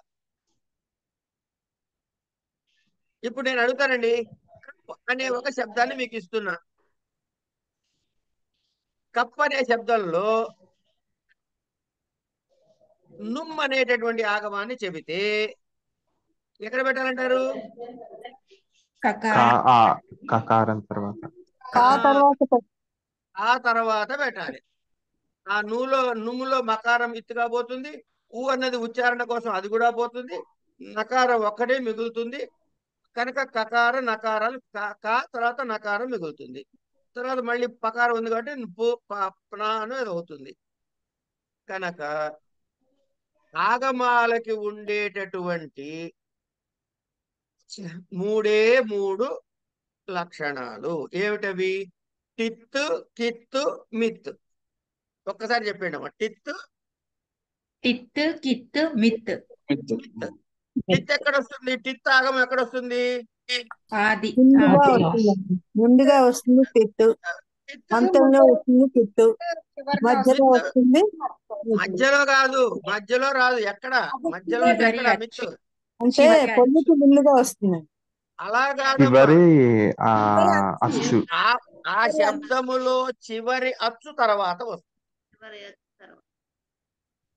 ఇచ్చిన శబ్దంలో చివరి అచ్చు తర్వాత వస్తుంది. అంతే. ఇచ్చిన శబ్దమునందు చివరి అచ్చు తర్వాత వస్తుంది. అంటే చివరి అచ్చు తర్వాత మళ్ళీ ఇంకా ఏమైనా కూడా ఉండొచ్చు. సపోజ్ ఇప్పుడు వాడి పేరు ప్రభ అనుకోండి. ఇప్పుడు స్వయం ప్రభ ఒకటే మాట చేద్దాం. స్వయం ప్రభ ఒకేసారి రాస్తే ఇప్పుడు ఆఖరి అచ్చు ఎక్కడుంది? బకారోత్తర అకారం. కనుక ఒకవేళ మిత్తిచ్చినా కిత్తిచ్చినా చివరికే వస్తుంది. అంతే కదా? ఇందాక నుమ్ అన్నారు, అదేంటండి అర్థం కాలేదు. నుమ్ అన్నారు కదా, నుమ్ ఎందుకు అదొక వచ్చింది? ప్రత్యయం. మీకు అదొక ఆగమం అండి. ఆగమ ప్రత్యయము. ఎగ్జాంపుల్ గా చెప్తారు. నుమ్ అన్నది ఒక ఆగమము, ఒక ప్రత్యయం. ఇది కూడా వస్తుంది, అందులో మధ్యలో తెచ్చి పెట్టుకోవాలి. ఇప్పుడు అది ఎందుకు వస్తుంది ఏంటంటే ఆ సూత్రం చూసినప్పుడు చూద్దాంలేండి. స్వయం ప్రభలో చివరి అచ్చు బా తర్వాత వచ్చింది. అప్పుడు నుమ్ము తీసుకొస్తే నువ్వు తీసుకొచ్చి స్వయం ప్రభ నువ్వు అనాలా? నకారం వస్తుంది చివర. ప్రభన్ అవుతుందా? ప్రభన్. అది మధ్యలో రాలా? మధ్యలో రాదు ఇంకా. మధ్యలో ఎందుకంటే ఆ చివరిది కదా మనం చెప్పుకున్నాం. అవునవును, అంతే. ప్రభన్. ఓకే. దీని తర్వాత షష్ఠీ స్థానే యోగా అనండి. షష్ఠీ స్థానే ఇది మీరు ఎక్కడైనా వాడారా? ఇప్పటి వరకు వాడారు? నేనే చెప్తా. పారిభాషిక పదాల్లో మొట్టమొదటి సూత్రం ఏమిటి? ఇకో గుణ వృద్ధి. ఈకో గుణ వృద్ధి అన్నారు. ఈకో అంటే ఈకహ అనే కదా. ఈకహ అంటే ఏ విభక్తిలో ఉన్నది? ఇక్ అనే శబ్ద దీనికి ఈకహ అనేది ఏ విభక్తి? విభక్తి. ఏమండి ఇక్కడ ఏం చేస్తున్నారు? గుణవృద్ధి తాలూకు వర్ణాన్ని తెచ్చి పెడుతున్నారు. అవునా కదా?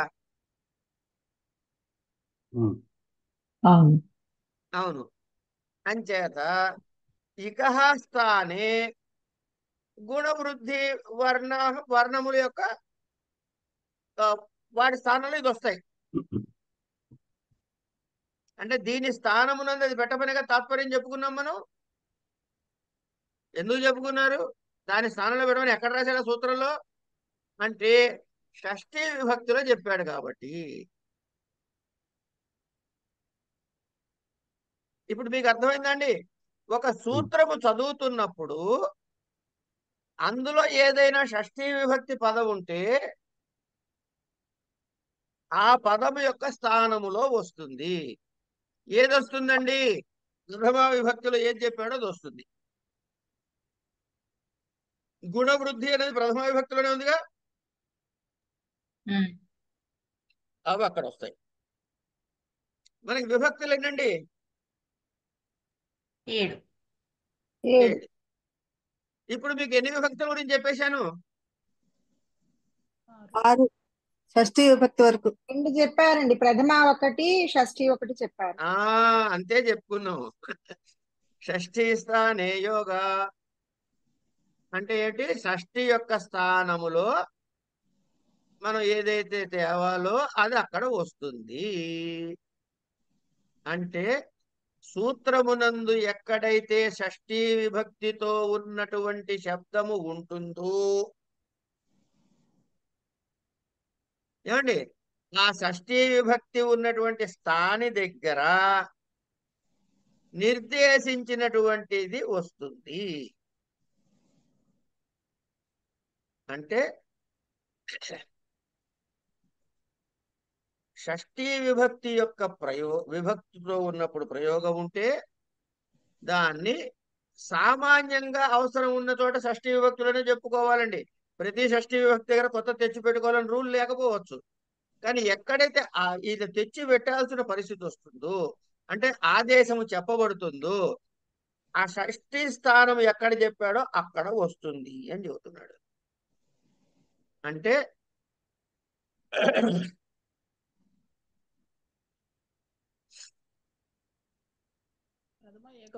ఇకో ఎణచి అనే ఒక సూత్రం వస్తుంది మనకి, తర్వాత వస్తుంది. ఇకో ఎణచి అనండి ఒకసారి. ఇకో ఎనచి ఇకహ ఎన్ అచి అని అన్నది ఇక్కడ. ఈ సూత్రాన్ని మనం కాసేపు చెప్పుకుందాం. ఇకహ అన్నది షష్ఠీ విభక్తిలో ఉంది కదా. అంటే ఇక్కుల స్థానములో ఎన్ అన్నది ఏ విభక్తిలో ఉంది? ప్రథమ విభక్తిలో ఉంది. అంటే అది ఇక్కుల స్థానములో ఏమొస్తాయి? ఎన్నులు వస్తాయి. ఇక్కుల స్థానంలో ఎన్నులు వస్తే దాన్ని ఏమంటున్నారు? యణాదేశ సంధి అని తెలుగులో చెబుతున్నాం. ఎన్నులు ఆదేశముగా వచ్చే సంధి యణాదేశ సంధి. తెలుగులో వాళ్ళు ఎవరైనా యణాదేశాన్ని ఎందుకు అంటున్నారంటే ఎవరైనా చెప్పగలరా? అది యణాదేశ సంధి అండి అంటాం. నేనే అంటా అట్లా. అంటే నేను గొప్పది ఎన్నులు ఆదేశముగా వస్తాయి కాబట్టి యణాదేశ సంధి. వృద్ధులు వస్తాయి కాబట్టి వృద్ధి సంధి, గుణ సంధి. ఇవన్నీ ఎక్కడి నుంచి వచ్చాయి పేర్లు? సంస్కృతం నుంచి వచ్చాయి. ఈ గుణము, ఈ వృద్ధి, ఈ ఎండ్లే అక్కడ పెట్టుకుంటాం. సరే, ఇక స్థానే ఎండ్ స్యాత్, అంతే కదా అర్థం. ఇక్కుల యొక్క స్థానమునందు ఎన్నులు వస్తాయి. ఎప్పుడు వస్తాయండి అన్న తర్వాత చెప్దాం. సో ఇప్పుడు ఎన్ని చెప్పుకున్నాం? 2 చెప్పుకున్నాం. షష్ఠి చెప్పుకున్నాం, ప్రథమ 2 అయినాయి. గురువు గారు, ఇక్కడ ఒక చిన్న సందేహం. ఇక్కడ షష్ఠీ విభక్తి అంటే అది ఆదేశం అని అర్థం చేసుకోవాలి, ఆగమం కాదు. అంతే. దాని స్థానములో ఇది వస్తుంది అంటే అది పోతుందనే కదా. దాన్ని జరిపి ఒక తన్ను దాన్ని ఇది వచ్చి కూర్చుంటుందంటే శత్రువత్ ఆదేశం.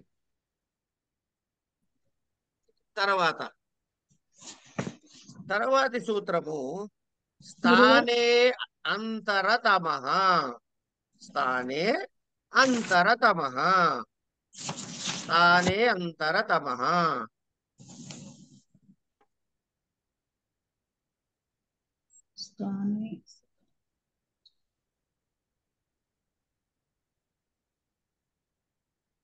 స్థానే అంతరతమః అంటే ఏమిటి? ఏమండి, స్థానే అంతరతమః అంటే ఏమిటి అన్నది మనం ఇప్పుడు చెప్పుకోవాలి. ఇక్కడ మనకి అష్టాధ్యాయులు అనేక చోట్ల విధి సూత్రాలు ఉంటాయి కదా. అనేక చోట్ల అనేక ఆదేశాలు కూడా చెప్పబడతాయి. అయితే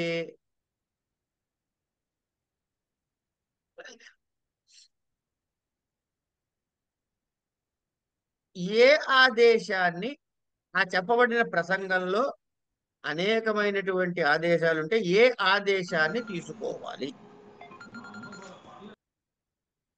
ఏమండి, నా మాట అర్థమవుతుందా కావట్లేదా?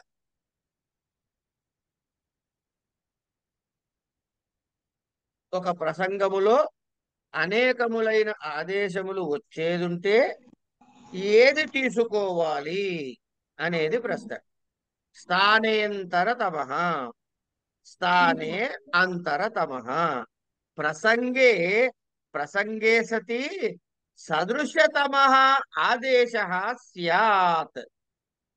తర్వాత యత్ర అనేక విధమాంతర్యం తత్ర స్థానత ఆంతర్యం బలీయః.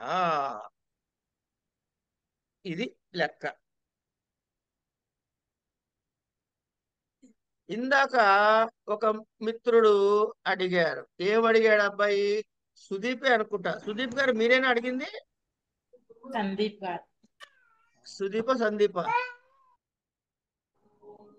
సందీప్ గారు. సందీప్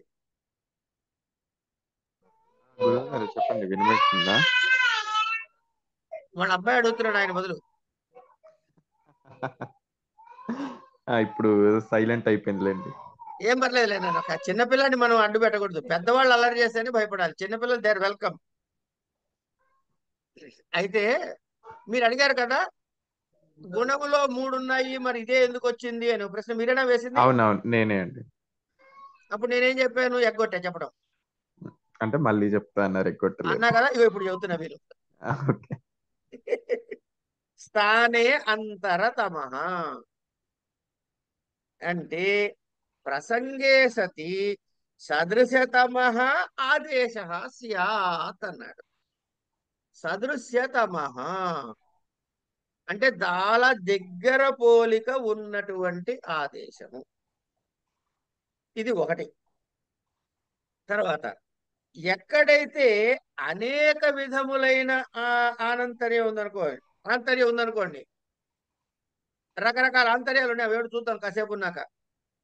అందులో స్థానం ఆంతర్యాన్ని ప్రధానంగా తీసుకోవయ్యా అన్నాడు.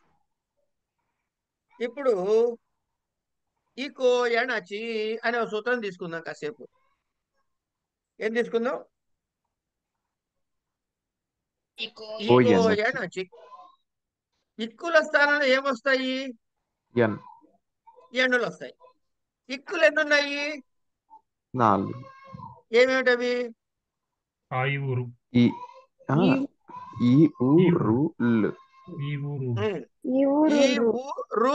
వచ్చాయి. ఏమండి? అయిన తర్వాత ఎన్నులే ఒక్కడొచ్చాయి? 4. ఎన్నులంటే ఏమిటి? యావారాల 4.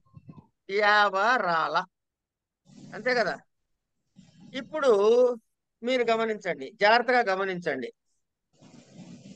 ఏంటి గమనించాలి అంటే యకారం ఏంటి ఈ పరిభాష ఇకారమునకు ఏదొస్తుంది? యకారం వస్తుంది. ఇకారమున దగ్గర యకారం వస్తుంది. ఇక్ ఈ ఉన్ ఈ ఉన్ కదా. ఉకారమున దగ్గర ఏమొస్తుంది? వకారం వస్తుంది. వకారం వస్తుంది. ఈ ఉన్ రుకార స్థానములో రకారం వస్తుంది. రుకార స్థానములో లకారం వస్తుంది. ఇది ఎట్లా తెలిసిందయ్యా అంటే, ఇది ఎట్లా తెలిసిందయ్యా నీకు?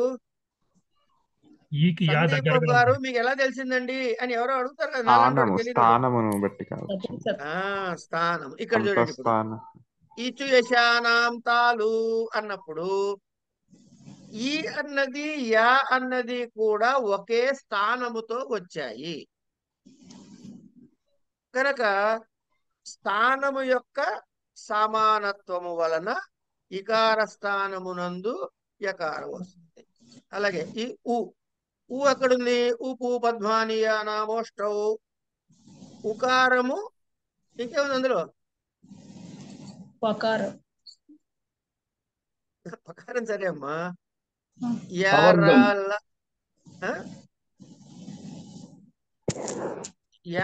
వా రాలేదు ఇక్కడ, మీకు గమనించండి. కానీ వకారస దంతోష్టం ఉంది కదా సార్, అక్కడ ఓష్టం ఉంది. వస్తున్నాను ఆయన అక్కడికే తీసుకెళ్తున్నా నేను. ఒక్క నిమిషం వాళ్ళ ముందు మీరు ముందు సరే సరే చదివేశారు. ఇక్కడ మేము చదవని వాళ్ళం ఉన్నాం, మేము చాలా మంది. ఇక్కడ మరి లేదు ఊ దగ్గర. ఎట్లా? ఊకేమో స్థానం ఓష్టం. కిందకొస్తే ఏదైతో కంఠ తాలు అంటే కంఠము తాలువు చెప్పాడు. వకారానికి ఏం చెప్పాడు? దంతోష్టము చెప్పాడు. కనుక ఇక్కడ ఓష్టము అక్కడ ఓష్టము సరిపోయింది. ఏమంటే అట్లాంటి ఓ అవులు తీసుకోవచ్చు కదండి అని ఒక ప్రశ్న వేయచ్చు. ఎందుకంటే దానికి కూడా ఓష్టం ఉంది కదా అంటే మీరు ఇచ్చిన వ్యాపారాల్లో లేదు కదండి ఓ అవులు. కనుక ఇక్కడ కంఠం ఉన్నంత మాత్రాన ఓష్టం ఉన్నంత మాత్రాన కుదరదండి.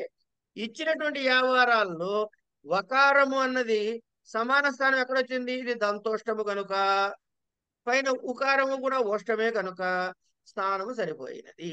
ఇది అర్థమైందండి? ఇది అర్థమైందా? అర్థమైంది. అది కొన్ని సందర్భాల్లో ఇవి కూడా కాకపోతే బాహ్య ప్రయత్నాల దగ్గర కూడా వెళ్లాల్సి వస్తుంది.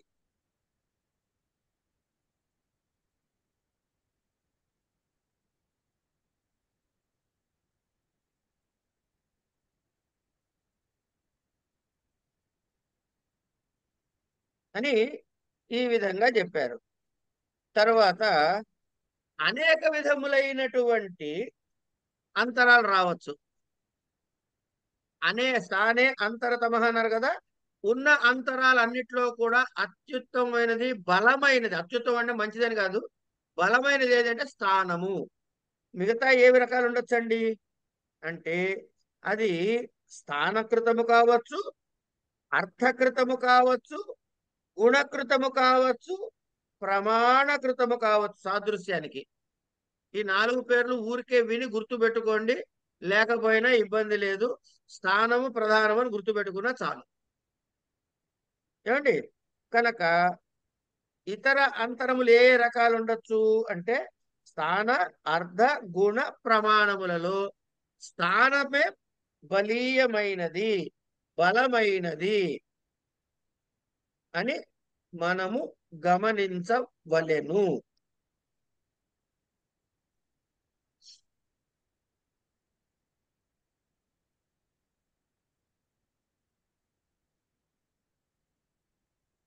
తస్మిన్నిత్తి నిర్దిష్టే పూర్వస్య.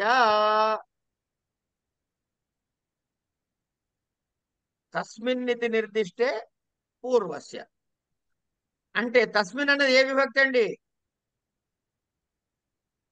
సప్తమి. సప్తమి మహోదయ. కనుక ఇప్పుడు ఏ విభక్తి గురించి చెబుతున్నాడు? సప్తమి గురించి. అంటే ఏంటి అర్థము? సూత్రమునందు మీరే చెప్పండి. నిర్దిష్టే పూర్వస్య. చెప్పండి. నిర్దిష్టే పూర్వస్య. అవన్నొద్దు. సప్తమి అంటే ఏం ఎక్కడున్నాడు? దేని గురించి రెఫర్ చేస్తున్నాడు? దాని ముందున్నది అంటున్నాడు. సూత్రమునందు ఒక పదము, ఏమండి, సూత్రమునందు ఒక శబ్దం ఏదైతే ఉందో, ఒక పదం ఏదైతే ఉందో అది సప్తమి విభక్తిలో చెప్పబడి ఉంటే దాని ముందు దానికి ఆ ఇంపాక్ట్ ఉంటుంది. అర్థమైందండి? కాలేదా? శ్యామల గారి ఫేస్ లో క్వశ్చన్ మార్క్ కనబడుతుంది, అందుకని అడుగుతున్నామండి. వచనం కూడా చూసుకోవాల్సి ఉంటుందా అండి? అర్థం కాకపోతే అడగాలి కదా తల్లి. మనం కలిసి చదువుకుంటున్నాం, మీలాగే నేను చదువుకుంటున్నా. మీకు డౌట్ వచ్చినప్పుడు అడగాలిగా. మీరు అడగండి, అప్పుడే చెప్తా నేను. కాంప్లికేటెడ్ గా ఉందండి ఏ కాంప్లికేషన్ లేదమ్మా, మీకు అన్ని తెలిసినవే. నేను తెలుగులో చదువుకోలేదండి, అందుకని నాకు కొంచెం కష్టం. అంటే ఇప్పుడు తెలుగు మీరు ఏ భాషలో చదువుకున్నారు? నేనా హిందీ అండి, హిందీ ఇంగ్లీషు. ఇప్పుడు తెలుగు హిందీలో లేదు, నేను చెప్పండి. కలకట్టాలో చదువుకున్నాను. ఇప్పుడు హిందీలో కానీ బెంగాలీలో కానీ నేను చెప్పలేను పాఠం. నేనే తెలుగు నేర్చుకుంటాను, నేను కష్టపడి. అక్కర్లేదమ్మా, మనం సంస్కృతంలో చెప్పుకుందాం. సప్తమిలో ఒక పదము ఉన్నట్లయితే సింపుల్ రూల్ అమ్మా, షష్ఠి స్థాన యోగ అర్థమైందా? పోనీ ఏమర్థం చెప్పండి. షష్ఠి స్థానంలో ఏకవచనం ఈ ప్రథమ విభక్తి వస్తుందన్నారు కదా. సూత్రములో అప్లై చేస్తున్నప్పుడు షష్ఠిలో చెప్పబడినటువంటి పదం ఏదైతే ఉందో దాని స్థానంలో ప్రథమ విభక్తిలో చెప్పబడినటువంటి పదం వస్తుంది, వర్ణము వస్తుంది. ఇది చెప్పుకున్నాం కదా. అంటే సూత్రంలో షష్ఠి కనబడితే ఏం చేయాలన్నమాట, ఆదేశం ఏమైనా వచ్చేది ఉంటే అక్కడ పెట్టుకోమని చెప్పాడు, అంతేనా?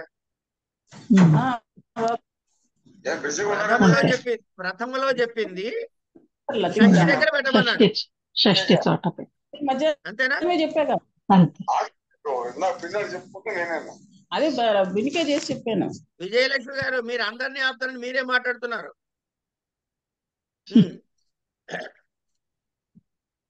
అంతే అండి, షష్ఠి చోట ప్రథమ విభక్తి వచ్చింది. అంటే సూత్రములో ఏ కార్యము చెప్పాడో ఆ కార్యము ఎక్కడ చేయాలి అంటే షష్ఠిలో ఉందంటే అక్కడే చేయాలి. ఏమండి? ఇప్పుడేం చెబుతున్నాడు, సప్తమి గురించి మాట్లాడుతున్నాడు.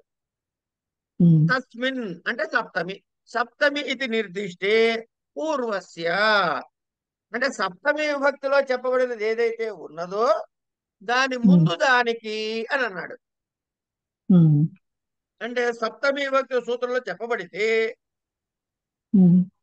ఏమండి ఆ చెప్పబడిన కార్యం ఏదైతే ఉందో ఆ చెప్పబడిన కార్యం ఏది ఏమన్నా కావచ్చు, ఆదేశం కావచ్చు, ఆగమం కావచ్చు, చుంకోడు కావచ్చు, ఏమన్నా కానివ్వండి కాక, అది అవ్యవహితముగా దాని ముందున్న దాని దగ్గర చేయమన్నాడు. ఈ విషయం మీకు తెలుసా తెలీదా? తెలియదు అని అబద్ధం చెప్పద్దు, తెలియదు అని అబద్ధం చెప్పద్దు. ఎందుకు? నేను మళ్ళీ అడుగుతాను కాదమ్మా, ఒక్క నిమిషం చెబుతా వినండి. మనం నిన్న పాఠం చదువుకున్నాం, ఇవాళ కూడా చెప్పుకున్నాం. ఏమిటన్నాము? హ్రస్వం లఘు అనండి. దాని తర్వాత సూత్రం ఏంటి? సంయోగే గురు. మీరు అన్నవరపులో ఉన్నటువంటి నకారం ఎందుకు గురువు కాలేదు, ఆయ ఎందుకు గురువైంది అని ఒక ప్రశ్న వేశా కదా పొద్దున్న. అంటే పొద్దునంటే వాళ్ళ క్లాస్ మొదలెట్టినప్పుడు అన్నారా లేదా? అన్నారు. ఇప్పుడు ఆ సూత్రం చెప్పండి. సంయోగే గురు అనండి. సంయోగే గురు. సంయోగే అన్నది ఏ విభక్తిలో ఉంది? సప్తమి. సప్తమిలో ఉంది.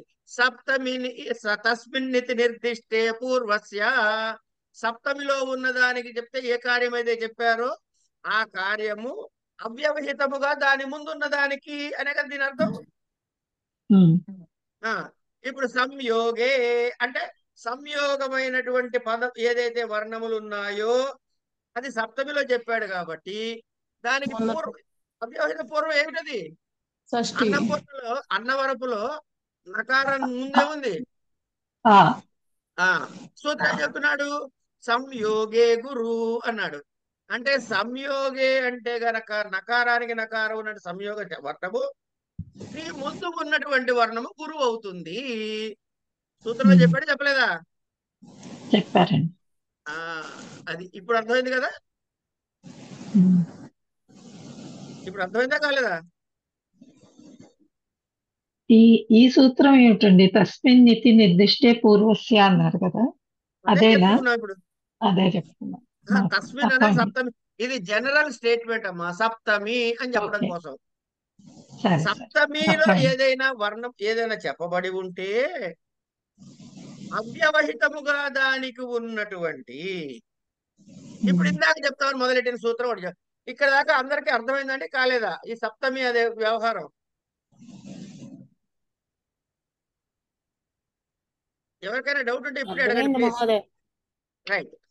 ఇప్పుడు ఇందాక ఒక సూత్రం మొదలెట్టి మళ్ళీ చెప్పుకుందానండి, తోసేసాము ఒక సూత్రం. ఏమిటా సూత్రము అంటే ఈ కోయ నచి అని చెప్పుకున్నాం.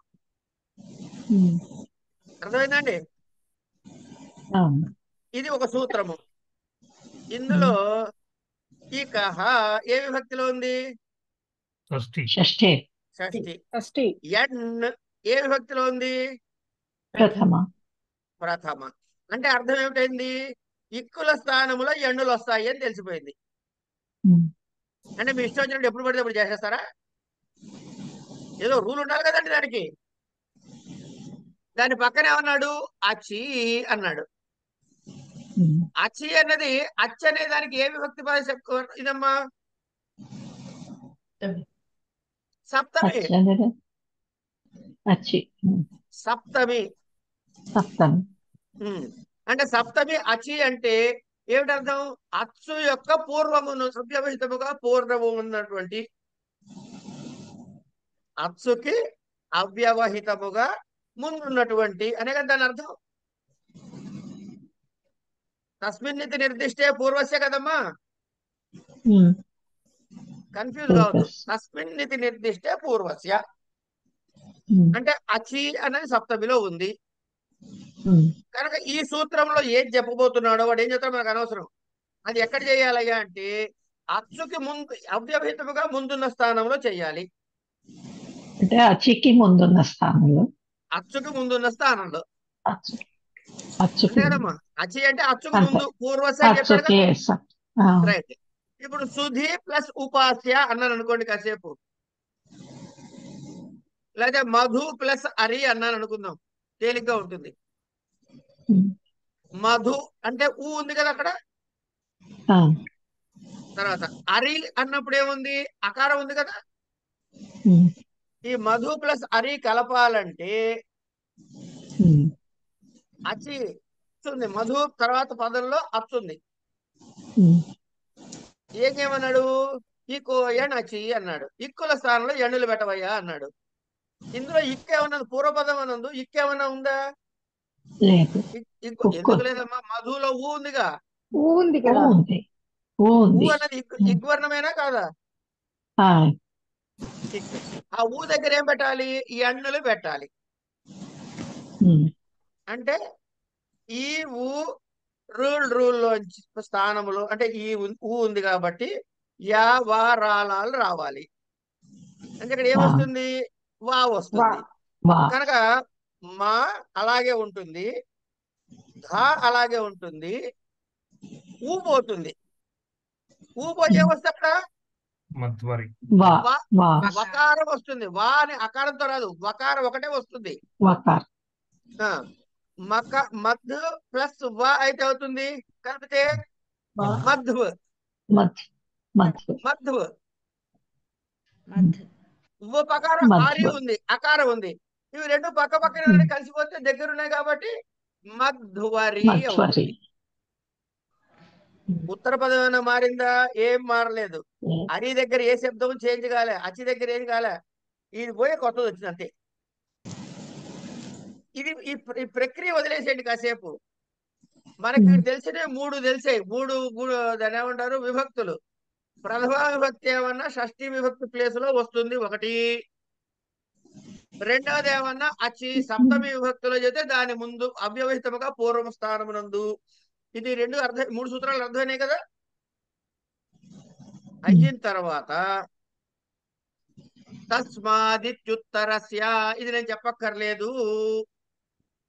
పంచమిలో చెబితే దాని తర్వాత అవ్యవహితముగా తర్వాత ఉన్న దానికి అని అర్థం. ఉన్న 7 విభక్తుల్లో ప్రథమ చెప్పుకున్నాం, ద్వితీయని వదిలేసేయండి కాసేపు, తృతీయ ఇంకా రాలేదు, చతుర్థిని వదిలేయండి, పంచమి షష్ఠి సప్తమి 3 వచ్చేసాయి. షష్ఠి వస్తే దాని స్థానమునందు, సప్తమి వస్తే దాని ముందుది, పంచమి వస్తే తస్మాదిత్యుత్తరస్య దాని తర్వాతి, అవ్యవహితంగా తర్వాతది అని అర్థం. ఇందులో ఏమైనా తేడాలు ఉన్నాయా? లేవు. ఇది అయిన తర్వాత అలో అంత్యస్య అన్నాడు.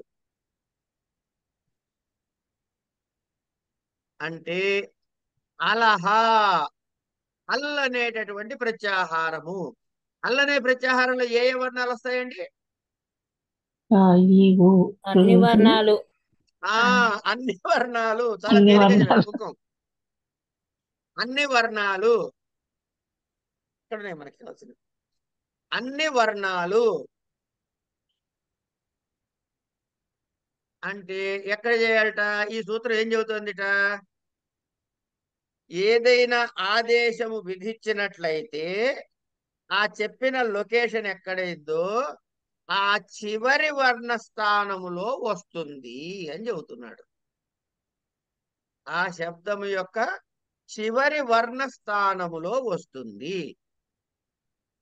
ఆదేశము ఆ చెప్పిన స్థానము యొక్క అంతిమ వర్ణస్య స్థానే అలహ అంత్యస్య అంతమైన స్థానములో వస్తుంది. ఇవి మీకు ఇవాళ అయోమయంగా ఉన్నట్టుంటాయి, కానీ ఒక్కసారి మళ్ళీ నేను ఇచ్చిన డాక్యుమెంట్ కలిపి చదువుకుంటే రేపొద్దురికి స్వర్ణమయం అవుతుంది, అయోమయం పోయి. అయహ అంటే ఇనుము కదండి. అవునండి. సరే,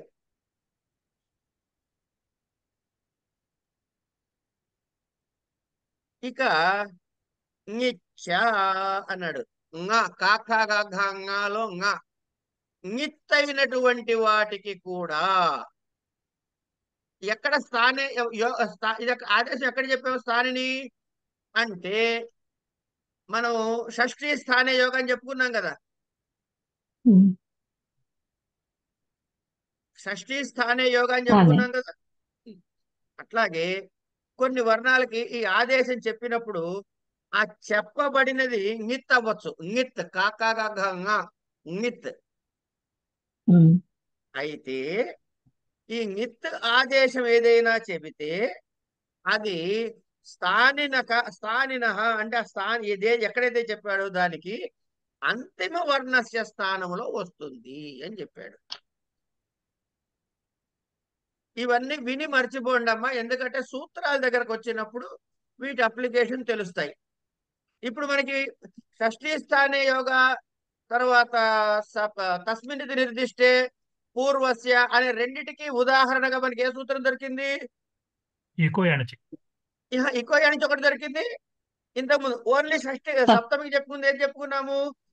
హ్రస్వం లఘు సంయోగే గురు. సంయోగ దగ్గర సప్తమిలో ఉంది కాబట్టి ముందుది గురువు అవుతుంది అని చెప్పుకున్నాం.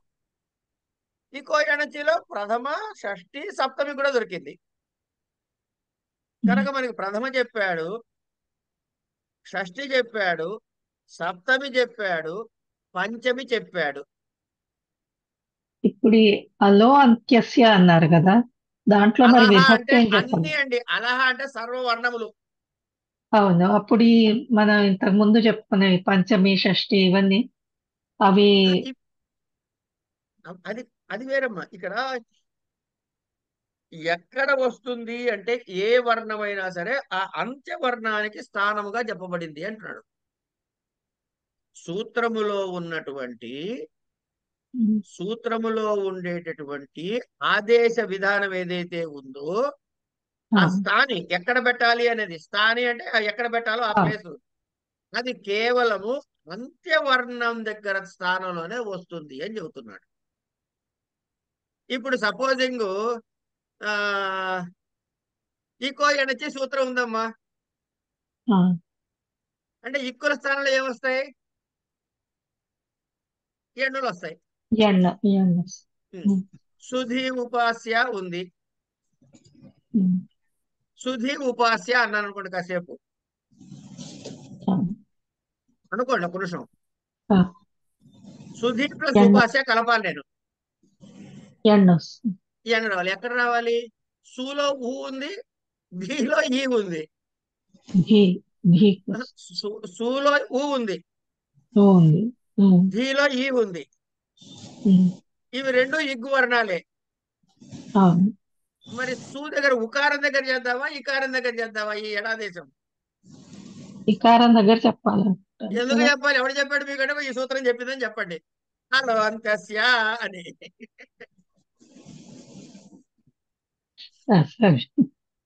అంతేకాదండి, ఇంతకు ముందే చెప్పాం ఈకో ఎండ్ అచి అన్నాం.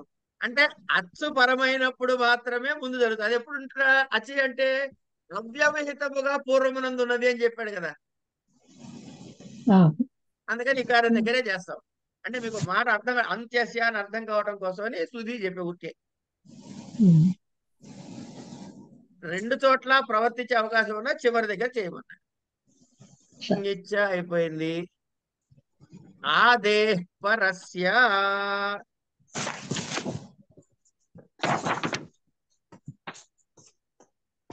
ఏమండి? తస్మాత్ అంటే పంచమిలో చెప్పినట్లయితే ఏమండి, ఈ నిమిత్తం ఏదైతే నిర్దేశించబడుతుందో పంచమిలో చెప్పిన దానికి శబ్దమును యొక్క ఆ ఆదేశము దాని తర్వాత ప్రథమ వర్ణ స్థానంలో వస్తుంది. తస్మాత్ అంటే తస్మాత్ ఇది పరస్యాన్ని అని చెప్పుకున్నాం కదా. ఆ తస్మాత్ ఎక్కడొస్తుందయ్యా అంటే ఎక్కడ పరమ స్థానం చెప్పినప్పుడు దాని మొదటి పదానికి వస్తుంది అని. అంటే ఇప్పుడు చివరి పదాలు చేసుకుంటూ పోతున్నాం కదా. సో తస్మాత్ అని ఎప్పుడైతే చెప్పాడో అది దాని ఉత్తరానికి వస్తుంది కాబట్టి, దాని తర్వాత దానికి వస్తుంది కాబట్టి ఆ తర్వాతి పదంలోని మొదటి దానికి చెయ్యవయ్యా అంటున్నాడు. ఎందుకంటే అలోంతస్య అన్నాడు అంటే ఎక్కడ చేయాలి? ఎప్పుడు కూడాను చివరిలో చేయాలి. కానీ తస్మాత్ అంటే ఏంటి? దీని తర్వాత ఉన్నదానికి అన్నాడు. మరి దీని తర్వాత ఉన్నదానికి చివరిలో చేస్తే ఎట్లా కుదురుతుంది? దీని వెంటనే అవ్యవహితంగా ఉన్నది ఆది పదమే కదా, ఆది వర్ణమే కదా. దీని తర్వాత ఇప్పుడు దీని ముందు అంటే అవ్యవహితముగా ముందు అంటే పదం చివరిదే అయింది. కానీ తర్వాత అంటే దీని తర్వాత అంటే అవ్యవహితంగా ఉన్నది ఆది వర్ణమా చివరి వర్ణమా? ఆది వర్ణం కదా దగ్గరగా ఉంది పక్కన. దీని ముందు సూత్రం ఏం చెప్పాడు? అలోంత్యస్య అన్నాడు. అంటే ప్రతిదానికి చివరికి చేయవయ్యా అన్నాడు. ఈ చివరికి చేయవ అంటే ఇక్కడ ఎక్కడ చేయగలుగుతాం కుదురుతుంది? అందుకని ఆ అలోంతస్య అనే సూత్రానికి అపవాదుగా ఆదేహే పరస్య అనే సూత్రం చెప్పుకున్నాడు. ఎప్పుడైతే తస్మాత్ అని పంచమీ విభక్తితో చివరికి చెబుతారో, దాని తర్వాత చెబుతారో దానికి మాత్రం ఆది వర్ణానికి చెయ్యవయ్యా అని చెప్పడం తటస్థించింది ఇక్కడ. అనేకాల్సిత్ సర్వస్య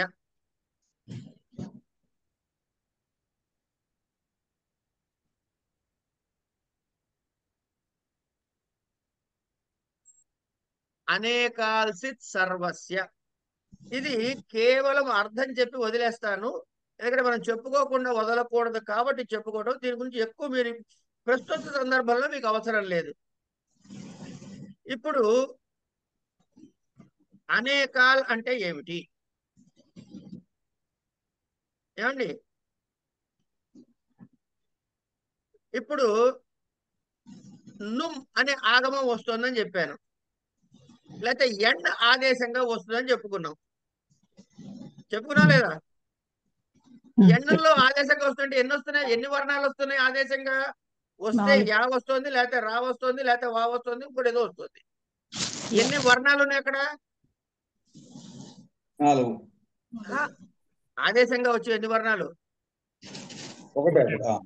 ఇక్కడ ఆన్సర్ చూపిస్తున్నా అండి, చూసి చెప్పాలి. ఎన్ని వర్ణాలు వస్తున్నాయి? ఒక వర్ణమే వస్తుంది.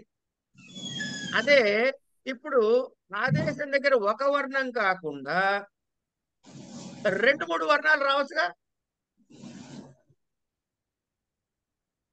ఇప్పుడు తా అన్నాం అనుకోండి, తా క్త్వా ఏవో వచ్చాయి. ఇది ఒకటి కన్నా ఎక్కువ వర్ణాలు ఉన్నట్ట కదా?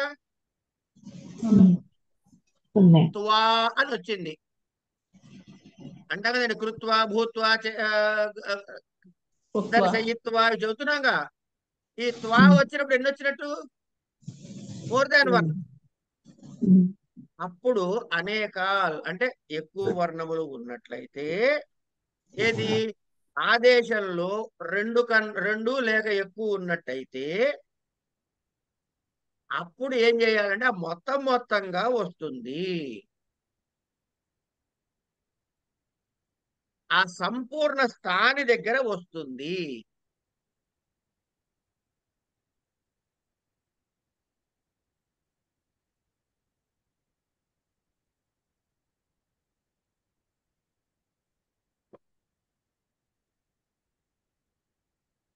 స్వరితేనాధికారః.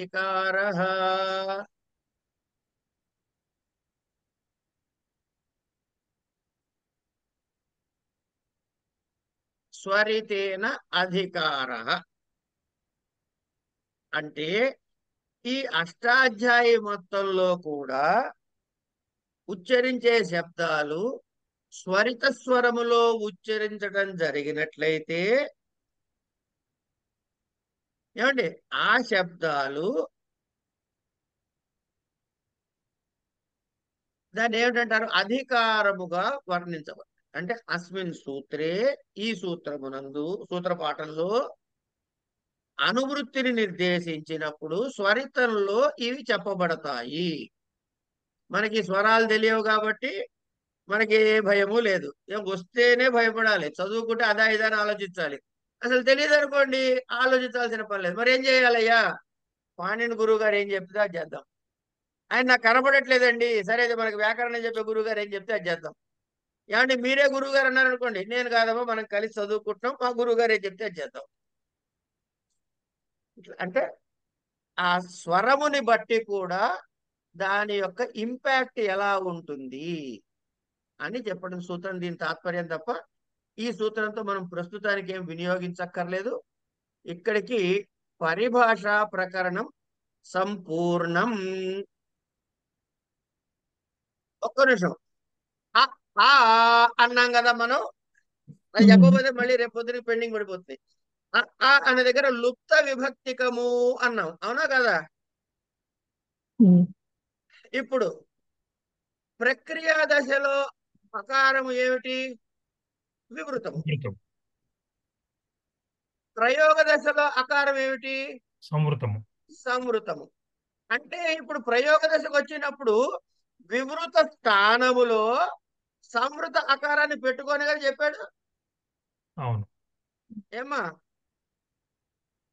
ఎక్కడ మధు గారు మీరు మాట్లాడాలి కాసేపు. ఇంతేనా మనం చెప్పుకుంది? వివృత స్థానములో సంవృతాన్ని పెట్టుకోవాలి. వివృతము స్థానములో సంవృతం పెట్టుకోవాలంటే సంవృతము ఏ విభక్తిలో చెప్పాలి మనకి? ఇక్కడ ప్రథమా విభక్తిలో చెప్పాలి. ప్రథమా విభక్తిలో చెప్పాలి. దీన్ని తీసి దాన్ని పెట్టబోయే ఆయన స్థానం ఏదైతే చెప్తున్నాడో అది ఏ విభక్తిలో చెప్పాలి?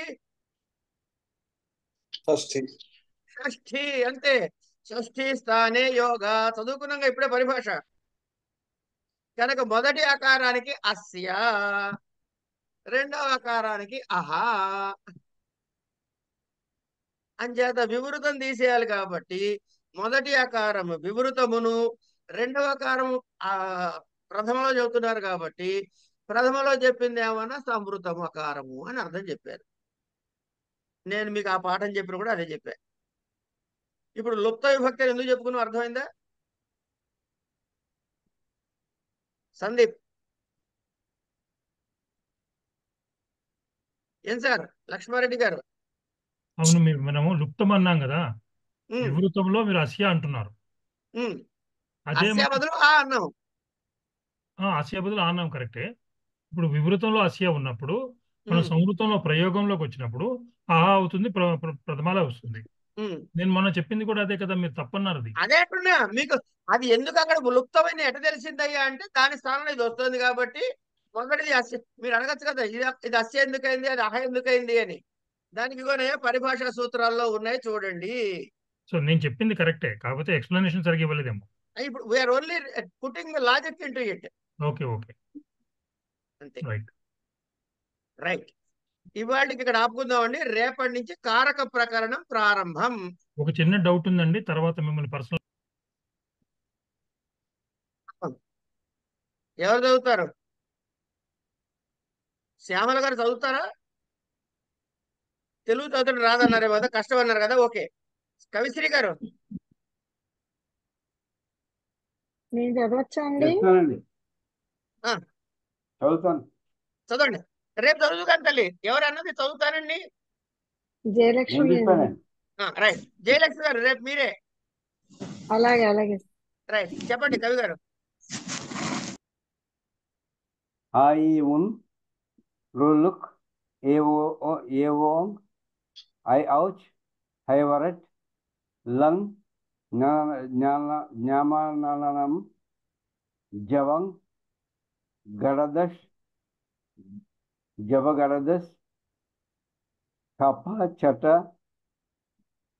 ध चटतौ कपय चशसर हल इति माहेश्वराणि सूत्राण्यादि संज्ञार्थानि येषामन्त्या इतः लत्सूत्रे कारच्च हकारादि स्वकार उच्चारणार्थः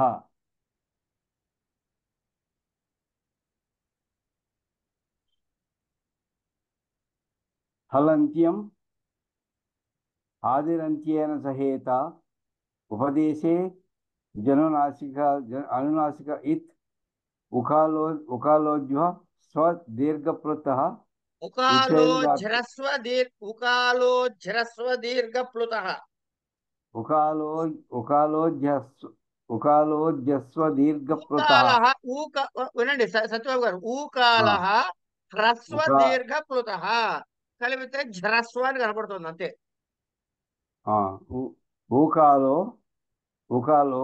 ఉకాలోజ్య ఇక్కడ వినపడకండి, ఊకాలోజ్జ కాదు, ఊకాలో హ్రస్వ దీర్ఘప్లుతః విడివిడిగానండి. అచ్చా, ఊకాలో హ్రస్వ దీర్ఘప్లుతః అంతే. నెక్స్ట్ ఉచ్చైరుదాత్తః నీచైరనుదాత్తః సమాహార స్వరితః తస్యాదిత ఉదాత్తమర్ధ హ్రస్వం ముఖనాసికా వచనో అనునాసికః తుల్యాస్య ప్రయత్నం సవర్ణం ఆ పూర్వాత్ర సిద్ధం నాధ్యలో అనదిత సవర్ణస్య చాప్రత్యయః ఉపరస్తత్కాలస్య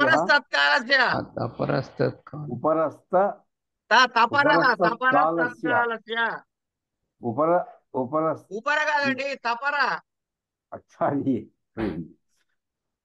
తపరస్తత్కాలస్య వృద్ధిరాదైచ్ అదీజ్ గుణః భూవాదయో దాతవః ప్రాగ్నేశ్వరాని పాతః ఛాదయో సత్వే ప్రాదయః ఉపసర్గ క్రియాయోగే గతిచ్చః నవేతి విభాష విసర్గ లేదు అక్కడ, గతిచ్చ అంతే. గతిచ్చ నవేతి విభాష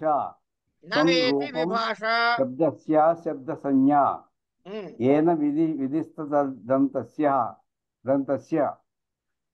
విరామో. అయ్యా, దంతస్యను ముఖస్య కాదు, ఏన విధి తత్ అంతస్య, ఏన విధిస్తదంతస్య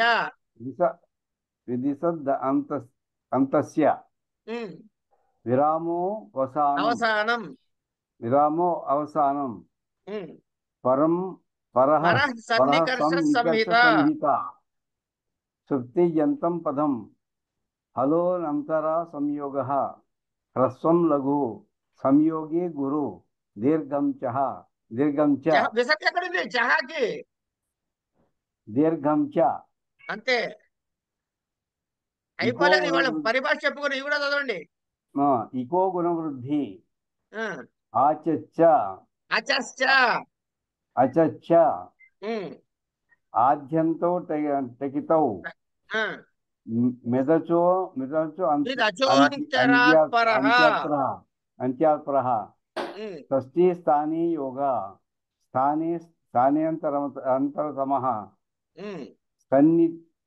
తస్మిన్నితి నిర్దిష్టే పూర్వస్య తస్మాదిత్యురుత్తరస్య అలో అంత్యస్య